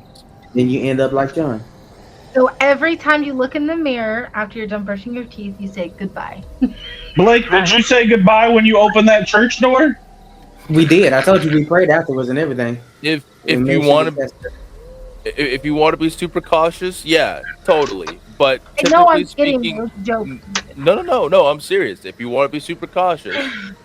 I like that though. I actually looked at getting one of them, but I don't know how to use it, and I didn't want to use anything without knowing how to use it. Yeah, it's always definitely get some education about it. So what exactly are you doing in this video? Poor Jamie. He's like, this is the last time I'm talking to Americans. Second from last. No. There's always one more. There's always one more. So they've got the spirit box there. That's my spirit box, which was really nice because there was another one being used. And what's really cool, because sometimes you're like, are they I like to do proper tests and proper things, where this was with other people, and you don't know whether they're just like saying things and like to get a reaction, because you can I didn't know who they were. So someone else. Yeah, exactly. Yeah, because why not? It's get a reaction at someone. So they had a spirit box, and they were saying things. So they were saying like, it's a girl, it's a whatever else, bloody blah. How many 1, 2, 3, 4, 5 kids or whatever were following us around. Now, so they were saying these things, but the words were also coming through on my spirit box, where I was like, okay. So there is some truth there if it's my own stuff and it's equalizing to what someone is also hearing in their own one. So things are both happening at the same time, and that's when the EMF went off. And then basically, there's someone in the video who's going, are you looking for the children? And then the medium there is then responding to the reaction that she's deciphering from the crystal and stuff like that. So it was mostly to do with the woman that was following us around from the seance earlier, and she was looking for these children around the grounds. So do you think it was a residual haunting, or was it an intelligent haunting? And also, do you ever focus on restorative work? No, I think so. The haunting itself, that was definitely an intelligent haunting. The woman was a very scary. The clairvoyants could sense there was like 5 children who were petrified of this woman. She was a horrible woman to them, and the kids were fine. They were just like ghost children. I don't think there was anything, no issues with them. But the woman was quite weird. Got some weird vibes from it. And that was it, really. And the problem with that event is because other people were going to different locations to try different things out, at no point did we say goodbye to the ghost, because they needed the spirits to be present in order for the next group of people who were doing tests to, we couldn't get rid of them. Which is why when I got home, I was like, well, fucking hell, what have I brought shit back with me? So really dangerous. So did you bring anything back? I didn't bring anything, but there's so much shit. There's so much protection on this house. It's unreal. Like they would like fizzle when they get nearby. But as a rule of thumb, as I said, I always have a rosemary in my pocket when I'm doing stuff. After I've finished, everything gets holy watered down, and then I do a purging spell on all of my kit, so it's all freshened up for after usage. I like that. Sounds good. And also, I've got a big old. I can show you here. Can I spin it around? Might be able to spin it around. Got a big old Mary here, so she's looking after the house. Now, that would scare me. I'm gonna say I don't like the Mary would scare me itself. With pendulum interpretation, I would personally say that the doorway wasn't open wide enough for things to become attached to you. I feel like there's some extra steps needed to kind of pry that open a little bit more. For instance, Ouija boards, it's almost like it's a whole ritual that you have to do in order to start communicating. Whereas a pendulum, you don't really get that. The pendulum's more for like reading the vibe of the room, if you will. So yeah, you can get a general reading of like, this is what they're thinking about, this is what they're just trying to say. But if you are trying to actually communicate, the Ouija board is the way to go, because that is like them contacting directly touching the world at that point. Mm-hmm. Yeah. That's good to hear. What? Right. No? Okay. I had a thought, but it's not serious. Go ahead. Continue. Say it. No, say it. I was like, what if you came across like someone used one of those boards and they came across a spirit that was illiterate? I just True. I mean, they're I mean, you just stole the board like I can't do it. Kids and stuff.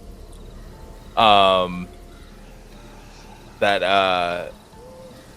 would a baby spirit answer you if they never learned to spell? How would because it would just say "wow." That's it. Yeah, exactly. That's all you would see. Typically, people. I mean, I've never seen a a baby seance before. Typically, people don't do those things. And honestly, in my opinion, they shouldn't do those things because personally, I feel like children are like untapped potential, and when they die young, it's just like full of just raw emotion and chaotic energy, and it's hard to kind of work with spirits like that in general. So if you're speaking to an adult, at least you can like, okay, this ghost has intent. This ghost, I can actually be on a level playing field with this thing. Yeah. What's up?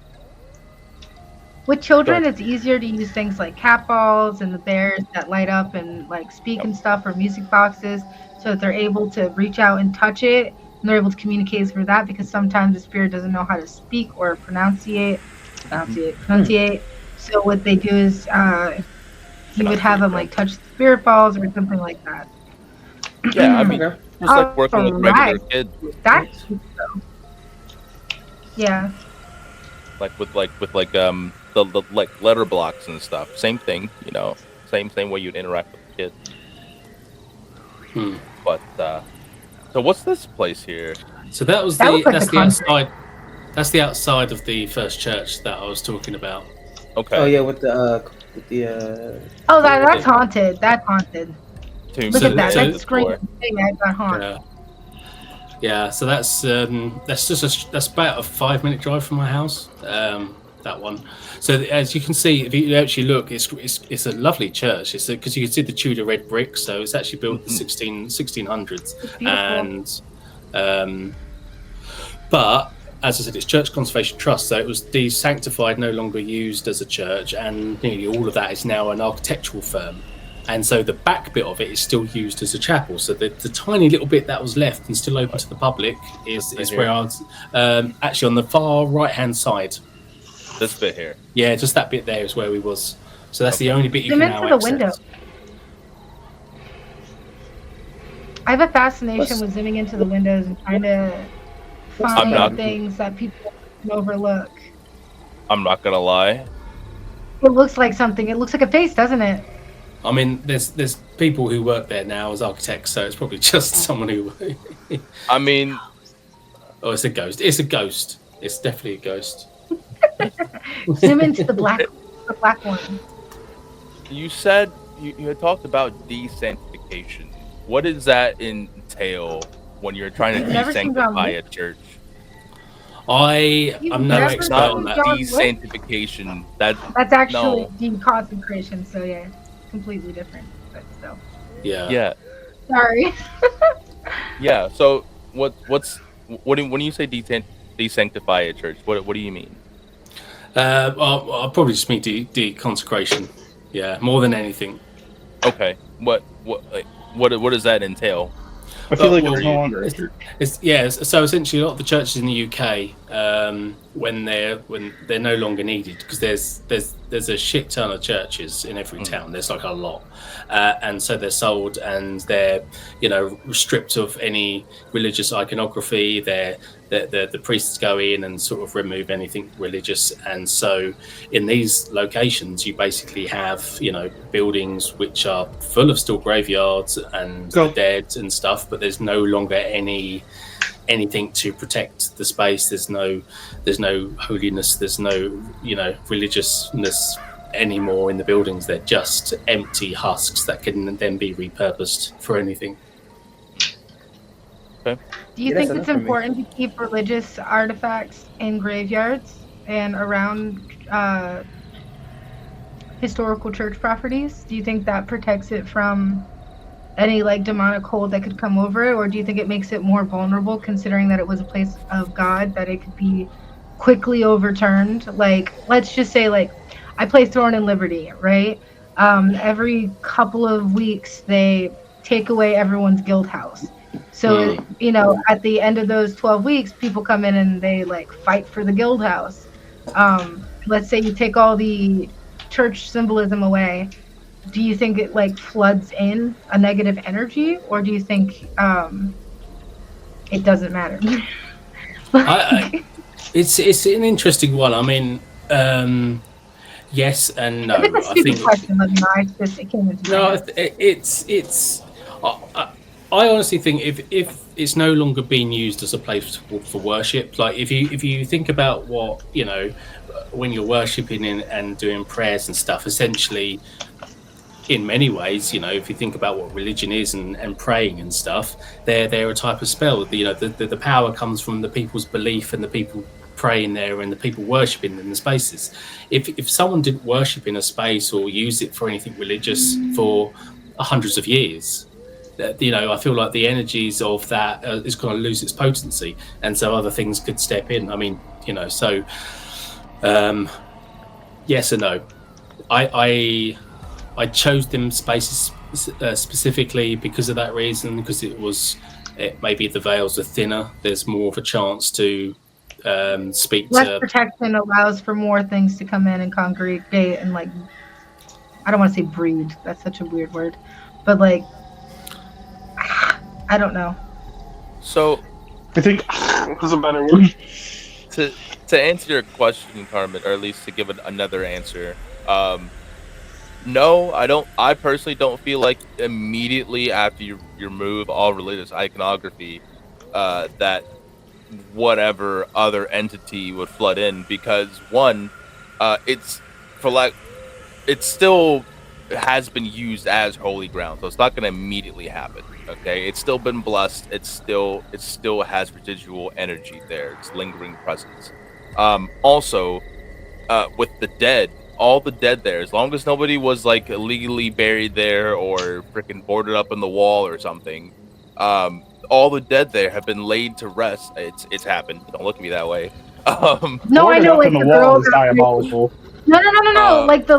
No, there was a girl, and she. I'm not saying it doesn't happen. No. Wait. Like this one pastor was like, I think it'll bless our church if she's bricked up into the church, and she was literally bricked up into the church. Yeah. And they thought it was going to create miracles or whatever, and I think that's wild. Was she alive when they bricked her up in there? Yes, she was chosen to die. I don't know the full story. I'll have to get to that eventually, but see, now that's that bullshit right there. People to be bricked up in places that they shouldn't. It's ironic. Oh my god, that's statement. It's ironic bricked up in places they shouldn't be, like a nursing home. It's ironic they chose that method for trying to empower, I guess, the church with miracles and stuff, because that's definitely like a pagan tie-in there, right?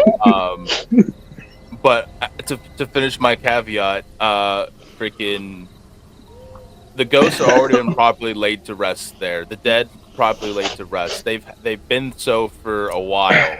So any manifestation of a ghost or demon or whatever have you would take quite a long time to accumulate in a space like this, even after all religious iconography. It's so interesting that he did catch something there, though.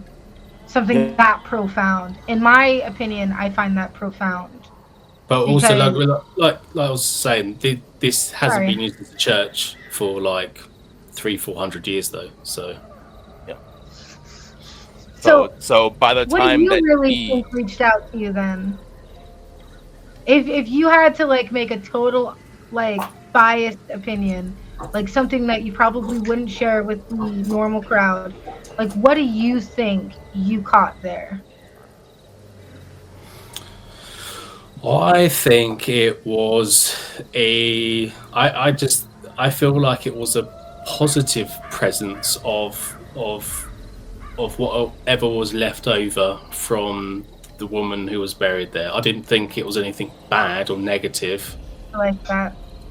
I just feel like there was some lingering presence of something nice there that was interacting of the people who were, in all honesty, it's like they were buried there, and it was a place that worshipped them, in a place that's worshipping God.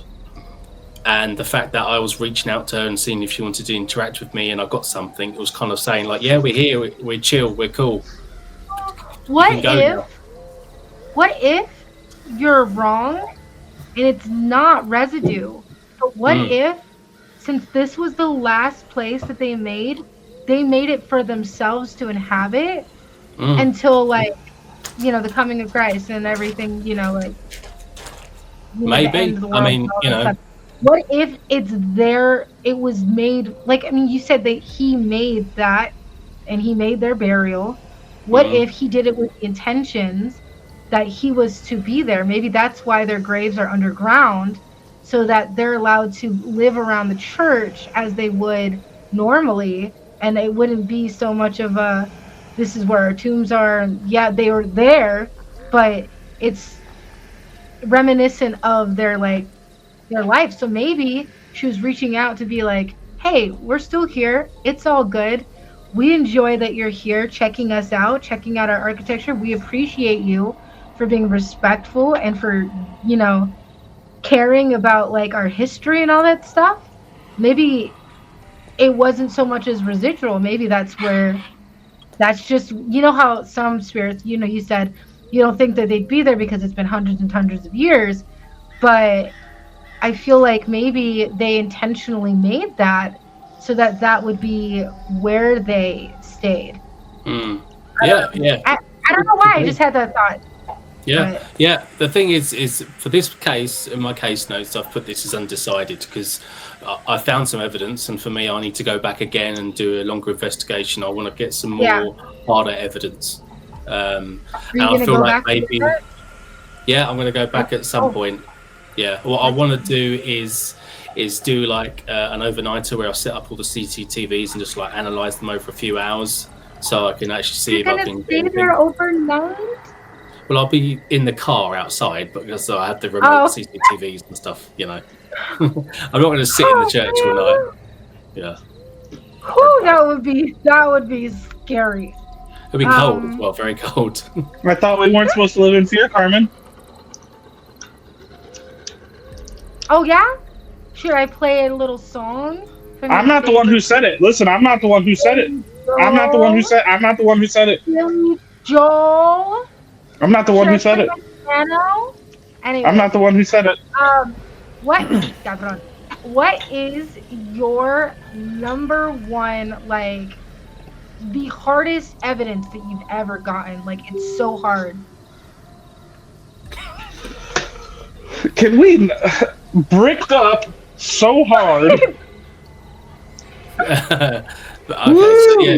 I just want to know, what is the hardest evidence you've gotten? Probably in the first story I told you with the knocking on the window behind me after all the other things that had happened in that building. Notice how he didn't open the door blade? That was completely unexplained. It was clearly banging on the glass. I was the only person in the building. There was someone downstairs. I was the only person on that floor. And the things that I'd heard before and the stuff that people have said since.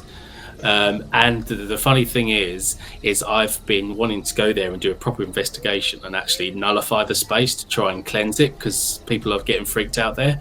And the one woman who's very, very, very really believes it more than anyone else who works there won't let me go. And she's like, oh no, don't worry, it's just nonsense. And it's actually because she doesn't want me to upset it and cause it to cause it to come out even more. Yeah, we don't want this thing developing into a poltergeist. Will you live stream this so that we can watch it? Well, if we do it, we'll do it as a proper YouTube video that will nice. we'll get. Will fly in to London and be like, what up, ghost? You want to meet Jesus? And then you'll be properly smacked because you don't just say, what up, ghost? What up, ghost? I'll take it. Crazy. I'll take it. Oh, okay. What's good, big dog? How you doing? I'm just saying, I'm not gonna let a ghost smack me around and just go, this is cute. You just said you'd take it. What? I would take it because listen. Oh, you knock it off. Listen, I have been pulled, pushed, grabbed, touched, screamed at. Like, I literally have had almost every More action than I get in a year. That was just your uncle. What? All right. I'm gonna call a timeout. We're at the 2 hour Flag on mark. the plane. Flag on the plane. We're at And the you 2 guys hour had mark. something against me in the balls. My gosh, he was hiding it the whole time. Anyway. What did he say? My point is, I have experienced things with the paranormal that's just like, if a ghost smacked me in the face, I'd go, oh yeah? Like, is that what you got? I'm so sorry that I offended you. Can we talk about it? And if I get hissed at or killed, then that's different. But the the point is, I don't think you'll have a. Yep. The ghost got him. Done. Done. Cut off at the knees. That's it. You're done streaming for the night. You're done. It's time for us to go to bed. See, now that's a mimic now because we have 2 Johns. Which one's real? Which one's real? Don't worry about it. I don't know if either Don't one let of them. Blake know. All right. Anyways. John's not here right now. All right. You, John. Well, I just wanted to say thank you to Jamie for taking all the time to sit here and talk with us and explain what you do and kind of like give us an insight to your paranormal. I'm scared. An adventure. We really appreciate you coming onto this podcast because, again, like I think it's almost like heaven sent that this person decided to drop out. Like, I'm not going to dox them because maybe next time. But I think watching this, they'll never show up again. Because, I mean, how do you top this? I mean, he's got like this entire vampire seeking like lunchbox. I'm not sorry, that wasn't the right thing to say. What? But you have a really setup. Hold on. He's got a really cool setup. Bag. Yeah. He's got a really cool setup to hunt ghosts. Got the blade bag. It makes mine Blade look bag. like I'm playing around. Yeah, Literally, like he has an incredible setup. At the end of this, we're going to drop all of his links so that you guys can. Yes. I don't know if you sell your spells. Not overseas. Yeah. He doesn't like us. First of all, Be too much What about over a postal pond? packaging. Yeah. But you can watch his stuff, and I think that's awesome. And you can like, subscribe, and that's awesome. I think you're pretty incredible, and I can't wait to see what you come up with next. And I hope that we didn't scare you away, and that you can join us next time in another podcast, and we get to see you maybe getting more information about the lady, and kind of doing more of an investigation with that, or maybe you will be on another paranormal adventure. What's your next one that's coming up? Haven't decided yet. I haven't decided yet. There's a few. There's a haunted old fort that I'm going to look at, and the fort is from the Napoleonic era. So that's the next place. have you come across any bridges that are haunted? No, I haven't. But Only the bridges that burnt. Sorry. Well, we have had some investigators here in the States that have investigated some bridges, like Devil's Bridge, for instance. I'd be interested to see if they have anything like that over there, because that's like it's a public access place, not just like a building, and would definitely be interested to see like what the difference would be between, like, what your interpretation of the difference between like a building and a publicly accessed place. Yeah, I'll definitely have a look into that. Also, I recommend googling Portals of London. It's a really great blog that is not really widely known, and it's about interdimensional gateways and paranormal stuff that happens around London. I can pull That's that really up. cool. Yeah, it's a great Would you ever do an investigation, paranormal investigation, at either C.S. Lewis's house or J.R. Tolkien's? If I was allowed to, yeah. But I don't think I wouldn't want to annoy anyone. I think that would piss a lot of people off. Yeah, this is a really cool set of stories. Skyborn Light. Ooh. So I guess I'll ask you, a lot of Americans have been searching the skies for plasmoids, thinking that they're aliens or whatnot. What is your view on aliens before you leave? Well, funnily enough, okay, so this is what I'm going to say. Now we're going to fast forward and say about all the stuff that's happened recently and that Netflix documentary with the stuff going in the water. It was 1996 in the summer, and I was in my nan's garden. We lived near the coast, which I hadn't actually even put them two things together until I've just said it now. And in the sky, I distinctly remember seeing three very, very bright, almost like stars.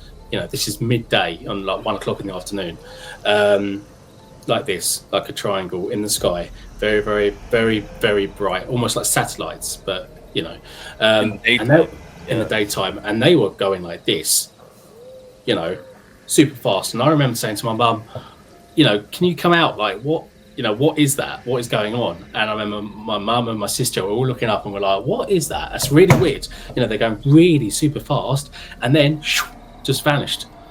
Cut forward, you know, 20, 25, 30 years later, and we're seeing all this whole documentary about all these fast orbs that are coming in and out of the sea and stuff. And I'm like, holy shit, I saw one when I was like a kid. Water.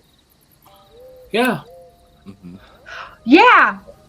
There's aliens in the water. He had to look it up. He's like, there's no aliens in the water. And I'm like, they just came out with all this information. Yeah, it's really straight. It's exactly the exact thing that they described and they'd said is exactly what I saw. And I saw this in 1996 when I was like 7 years old or something. Yeah. So, do you separate aliens from paranormal? The thing is with that, I don't think it's interdimensional. Yeah, I mean, I would say aliens and paranormal, I would say are different, but I don't think we know what they are. These orbs, I don't think we know if they are entities from a different dimension, whether they are actual, you know, intelligent beings, whether they are aliens as such, whether they could very well be, you know, like a humanoid type creature that predates humans that we know of, that just happen to live in the oceans, which are mostly undiscovered. You know, we don't fully understand. I don't know, and no one seems to want to tell the truth, so we won't ever know at this rate. No, and they've kind of like classified a couple of aliens, and they said that like cephalopods are aliens, and I'm like, even making calamari for the longest time, it's kind of disrespectful. But at the same time, they're saying that they could be interdimensional beings. So I guess my leading question is, would you separate, and this is a big, like, this is a hoopla, okay? Would you separate aliens from paranormal activity, from angels and biblical references, or do you identify aliens like as okay? So I heard this theory that aliens are interdimensional beings, and a lot of people are saying, well, no, what people define as aliens are actually angels, because angels are interdimensional beings. So how would you classify aliens to paranormal to, you know, angels? I guess, because in my mind, I don't classify angels as paranormal. That's just odd, I know, but there's like supernatural, and then there's paranormal for me. See, and then there's interdimensional. What do you with humanity, and let's be honest, history is a giant freaking reminder of how superstitious and prejudiced we could be against that said superstitious thoughts and ideology. Like, we were like, oh yeah, if you are any kind of scientifically gifted at all, you must be a witch, and therefore you are not of God and must be burned at the stake. And I feel like if somebody saw an alien it's just so far out of the scope of what is the norm that, like, yeah, easily can construe that as being a demon or an angel or some other entity. It's all about perspective, Yeah. honestly, with that. Mm. And I mean, at the end of the day, much like any other living creature, just a being of energy. So, are they really interdimensional, or are we all interchangeable? So going back to my question that I was going to ask before, for Jamie, what do you think about the plasmoids? Like, what do you think those are? I know it all seems like it's disconnected, but it kind of all like fits together somehow in my mind. I don't know with that sort of stuff. For me, it's like, you guys get that kind of phenomena in the UK? there is definitely, but people don't talk about it as much. You know, it's not. It's not as big. It's not as a bigger thing, you know, as it is in the US. Yeah, I feel like it's interesting that like we only hear about it from like New Jersey or New York, and I'm pretty sure a lot of the footage is overused and reused. Because I've seen a plasmoid before, and I was like, what is that? And then I learned about how we have like different energy and stuff, and how like sometimes energy gets trapped on the ground and whatever, electricity or whatever. So I didn't know if you were one of those, I don't want to say kooks, but one of the people that thought that like those are aliens or whatever. There or is. You categorize that in the supernatural, or is it just phenomena? I think they're. I would say phenomena more than anything, because I've seen videos of them, and then I did some research, and there seems to be like a scientific explanation for them, although they're fucking strange. You know, like it's like they're really, really strange.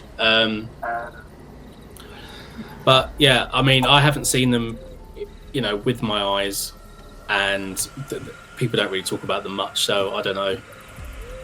So it's just there's a lot of the stuff that I think in all of the stuff that we've been talking today, and all the stuff that goes off, there's a lot of people who will, you know, hands down, it's 100% truthful, 100% real. For me, you know, you've seen the stuff that I've experienced firsthand and I've done, and I'm still saying I'm unsure. For me, they're all strong indicators that stuff like this is real. But, you know, I haven't, you know, unless like an actual ghost stands in front of me and asks me a question, I'm not going to be like, well, there they are. You know, I need to actually see more, and that's what my hunt is trying to discover. Well, now, I love that. Small question, and I feel like it's important for a lot of hunters to take to heart. Are you hunting because you want to debunk ghosts, or are you hunting because you want to discover them? I'm hunting, but both. I wouldn't say I want to debunk it. I think for me, it's kind of like, if I understand that if the existence of you know, the paranormal, ghosts, stuff like that is real, then it opens up the Pandora's box in my mind of, well, that kind of solidifies that religion and God must be real at that point. You know, for my whole life thinking it's not real, if I can find ghosts, then it's like, well, believing in an angel can't be far-fetched if I'm having a chat with a dead bloke, can it? Do you know what I mean? That's not far-fetched at that point. And then you go, oh, well, then what else is real? You know, were vampires real at some point? You know, like, so it's kind of an exploration into sort of understanding about all this stuff. What's your view on vampires? No. One last thing, for your next video, or whenever you do some kind of video with a medium, I'd recommend getting a medium that is up to. Typically, you don't find one, and there's a lot of money to hire one, but find a medium that's up to being possessed. Yes, I know, Blake, but I think everyone's face was like. Because no, yes, I know. This is why it says in the Bible to not consort with mediums. Okay, Like, but he's utilizing other things that mediums typically use all the time. Okay, so it's not like he's just out here consorting with mediums, but there is, because it's so serious, allowing a ghost to possess you. You do need to have some kind of training, and I don't believe you have that. How do you train to be possessed? How does that happen? I don't know personally, okay? And I'm also not fully sold on the whole possession thing, which is why I'm asking. What you have me is fucked up. That's what you have me. I want you to know that. But continue. There are parameters to follow when you allow a ghost to possess you. There are things you have to do to ensure the ghost doesn't stay there. You would be the kid that brings the hand to the party and says, If this is the last time no. you see Jamie, it's gonna be your fault. No, because I don't just sit there and just bring things out that I don't know about and start talking to them. I'm not stupid, okay? listen, if a medium is allowing someone or something to possess them, by default, they are stupid. In your head, in your eyes, yes, I see. in my eyes. Like, I'm The guys only watching. thing I ever invited to be Hold on. I think it's a good time to do a PSA so we don't get a demonetization. Do fucking not do this at home. Yes, 100%. Do not do this at home. Yeah, Because I'm not doing it at home either. yeah. I'm not doing it I'm nowhere. not doing it anywhere. I'm not doing it here. I'm not doing it there. But if you're going to do it in a haunted museum. I'm just kidding. Oh my!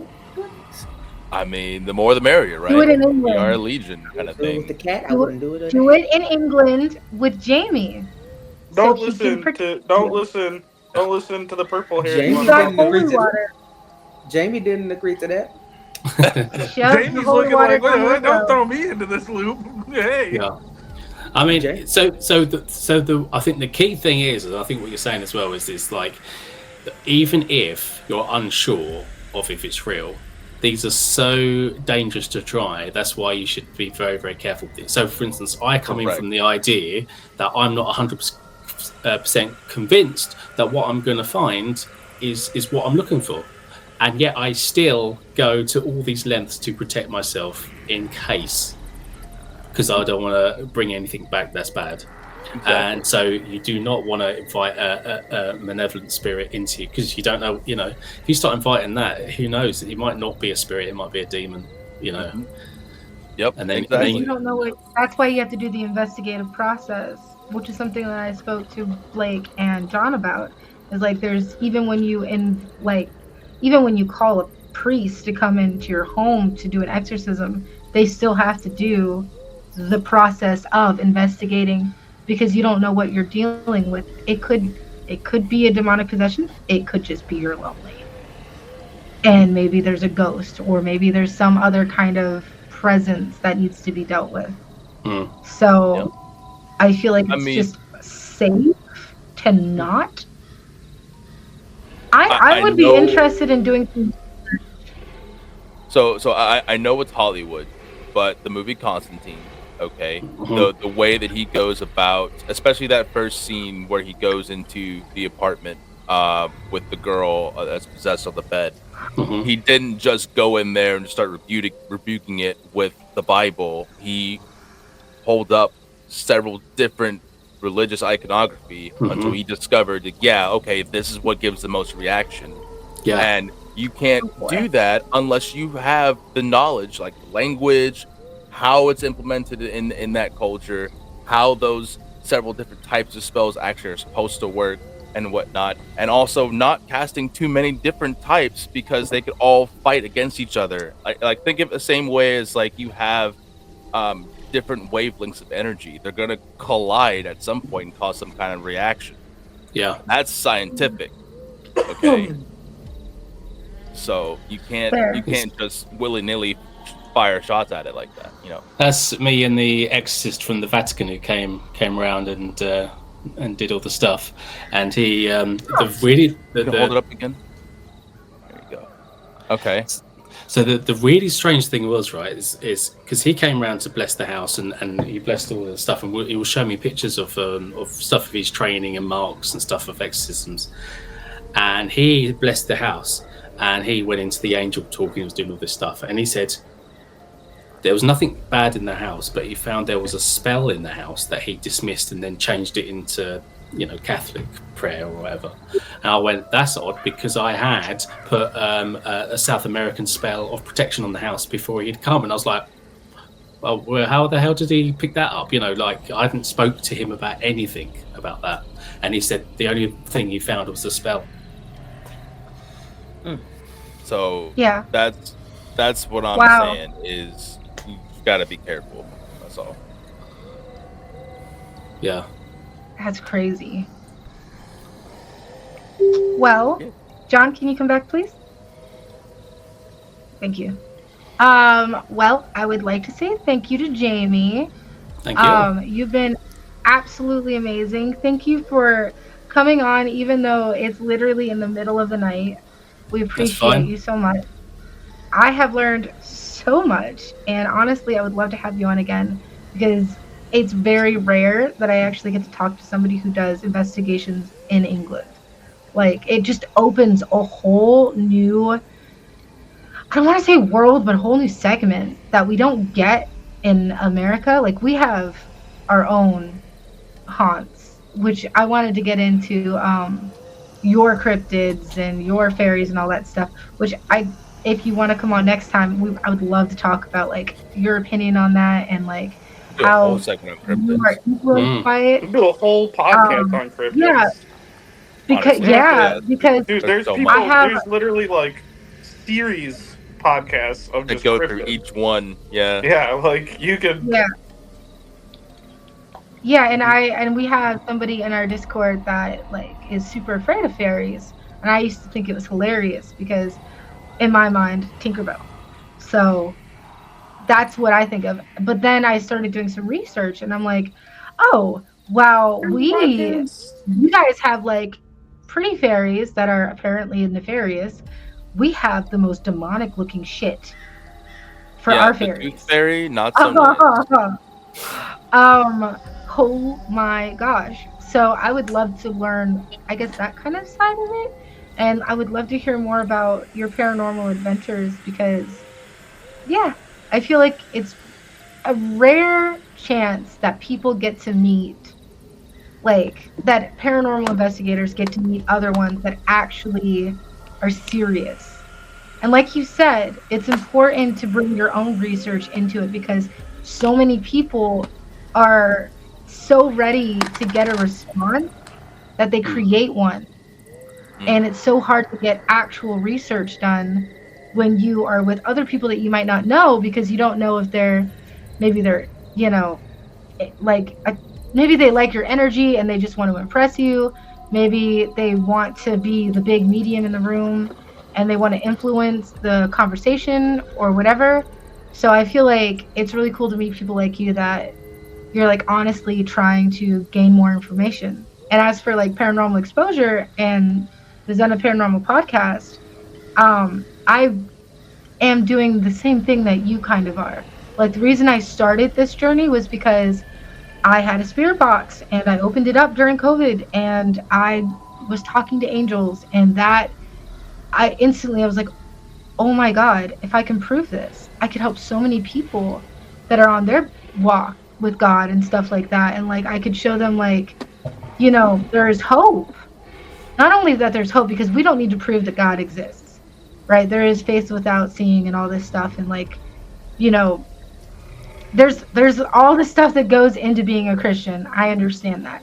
But also there's so many people that are looking for their Jesus moment or whatever, and they do things so improperly that they become possessed, or they get, endanger their life or whatever in the pursuit of trying to figure out if there's something more out there. So for me, it's debunking, it's research, and it's proving paranormal. So it's paranormal exposure. Lovely. So, Nice. well, I appreciate you. We're going to let you go. Thank you. Thanks for having me, everyone. It's been really fun. Have a good night. Yes.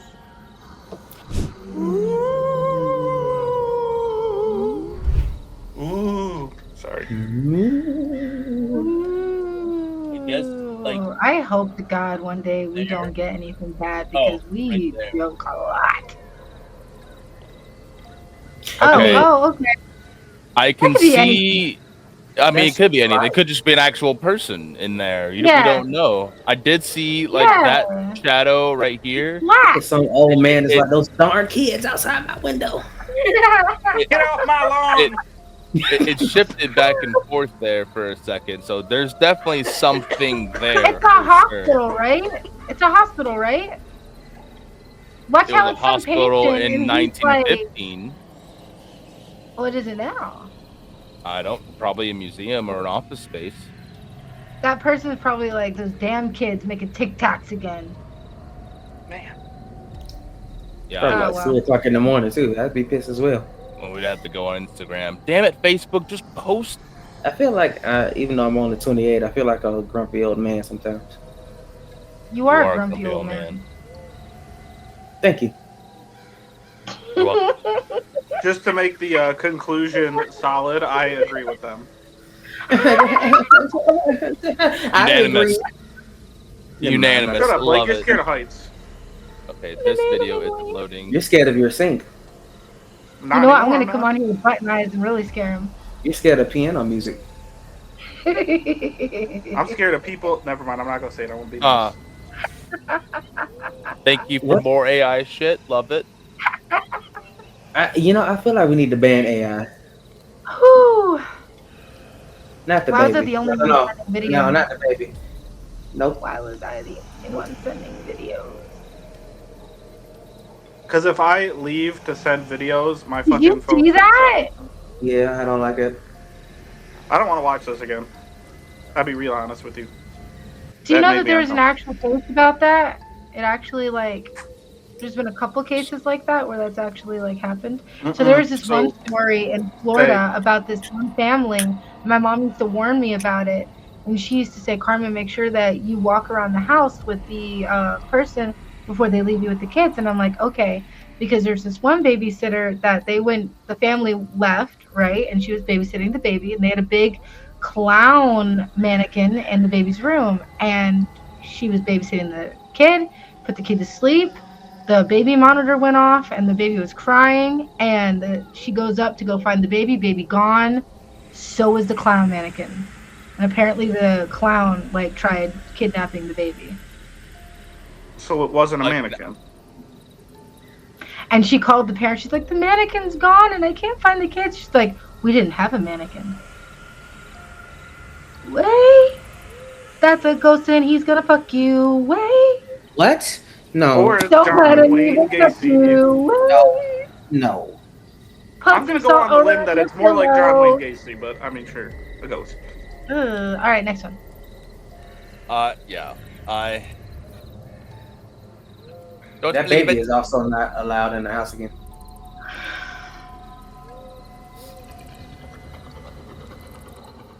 Come on. Why are you giving me these videos I don't want to open? Huh? Why didn't anybody else put a video in? Operator error. Wait, man. You can try your best and you don't succeed. Welcome to the Crash Show. Oh, still All no right. salt. What does it Is that say? table salt? Yeah. That's Morton table salt. I don't think that's how. No.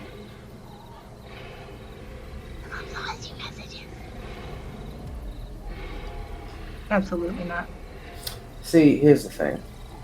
That could just be no. I was gonna say that could just be a black person in the shadow opening the door, but never mind. That was Yeah, that usually happened at 10 o'clock, 11 o'clock when they're doing their walk about the barracks outside. That's usually when it happened. Hmm. So Just I don't You talking know if about the it's people on fire? You talking about people on Firewatch? yeah. So I don't know. It's always stairs, baby. Like, It's always the same. stay away from the stairs.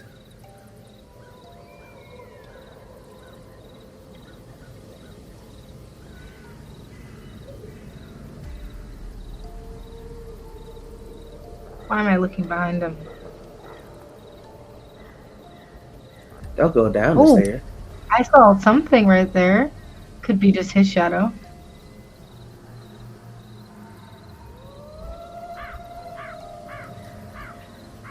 Sir.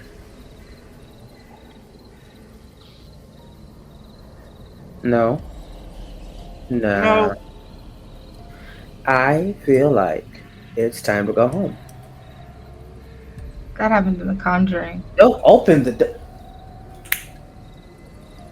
Probably the Well, he break just room. proved no one was fucking there.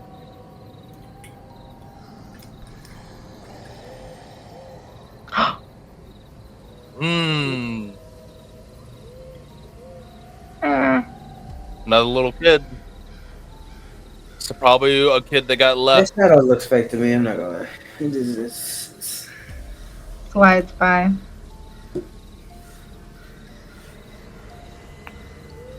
Would he just lay down? No, he just stooped down.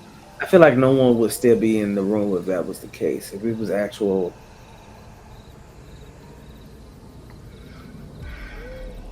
What you doing, baby?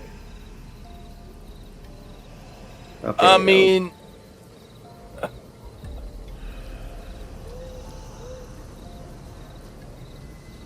let's see here. I want you like as a security guard, we don't get paid enough to be out here dealing with that type of Facts, that 100%. whatever I need to be secure, and it's not secure anymore. So let me turn this off so we can actually focus on the footage and slow it down. Actually, half speed.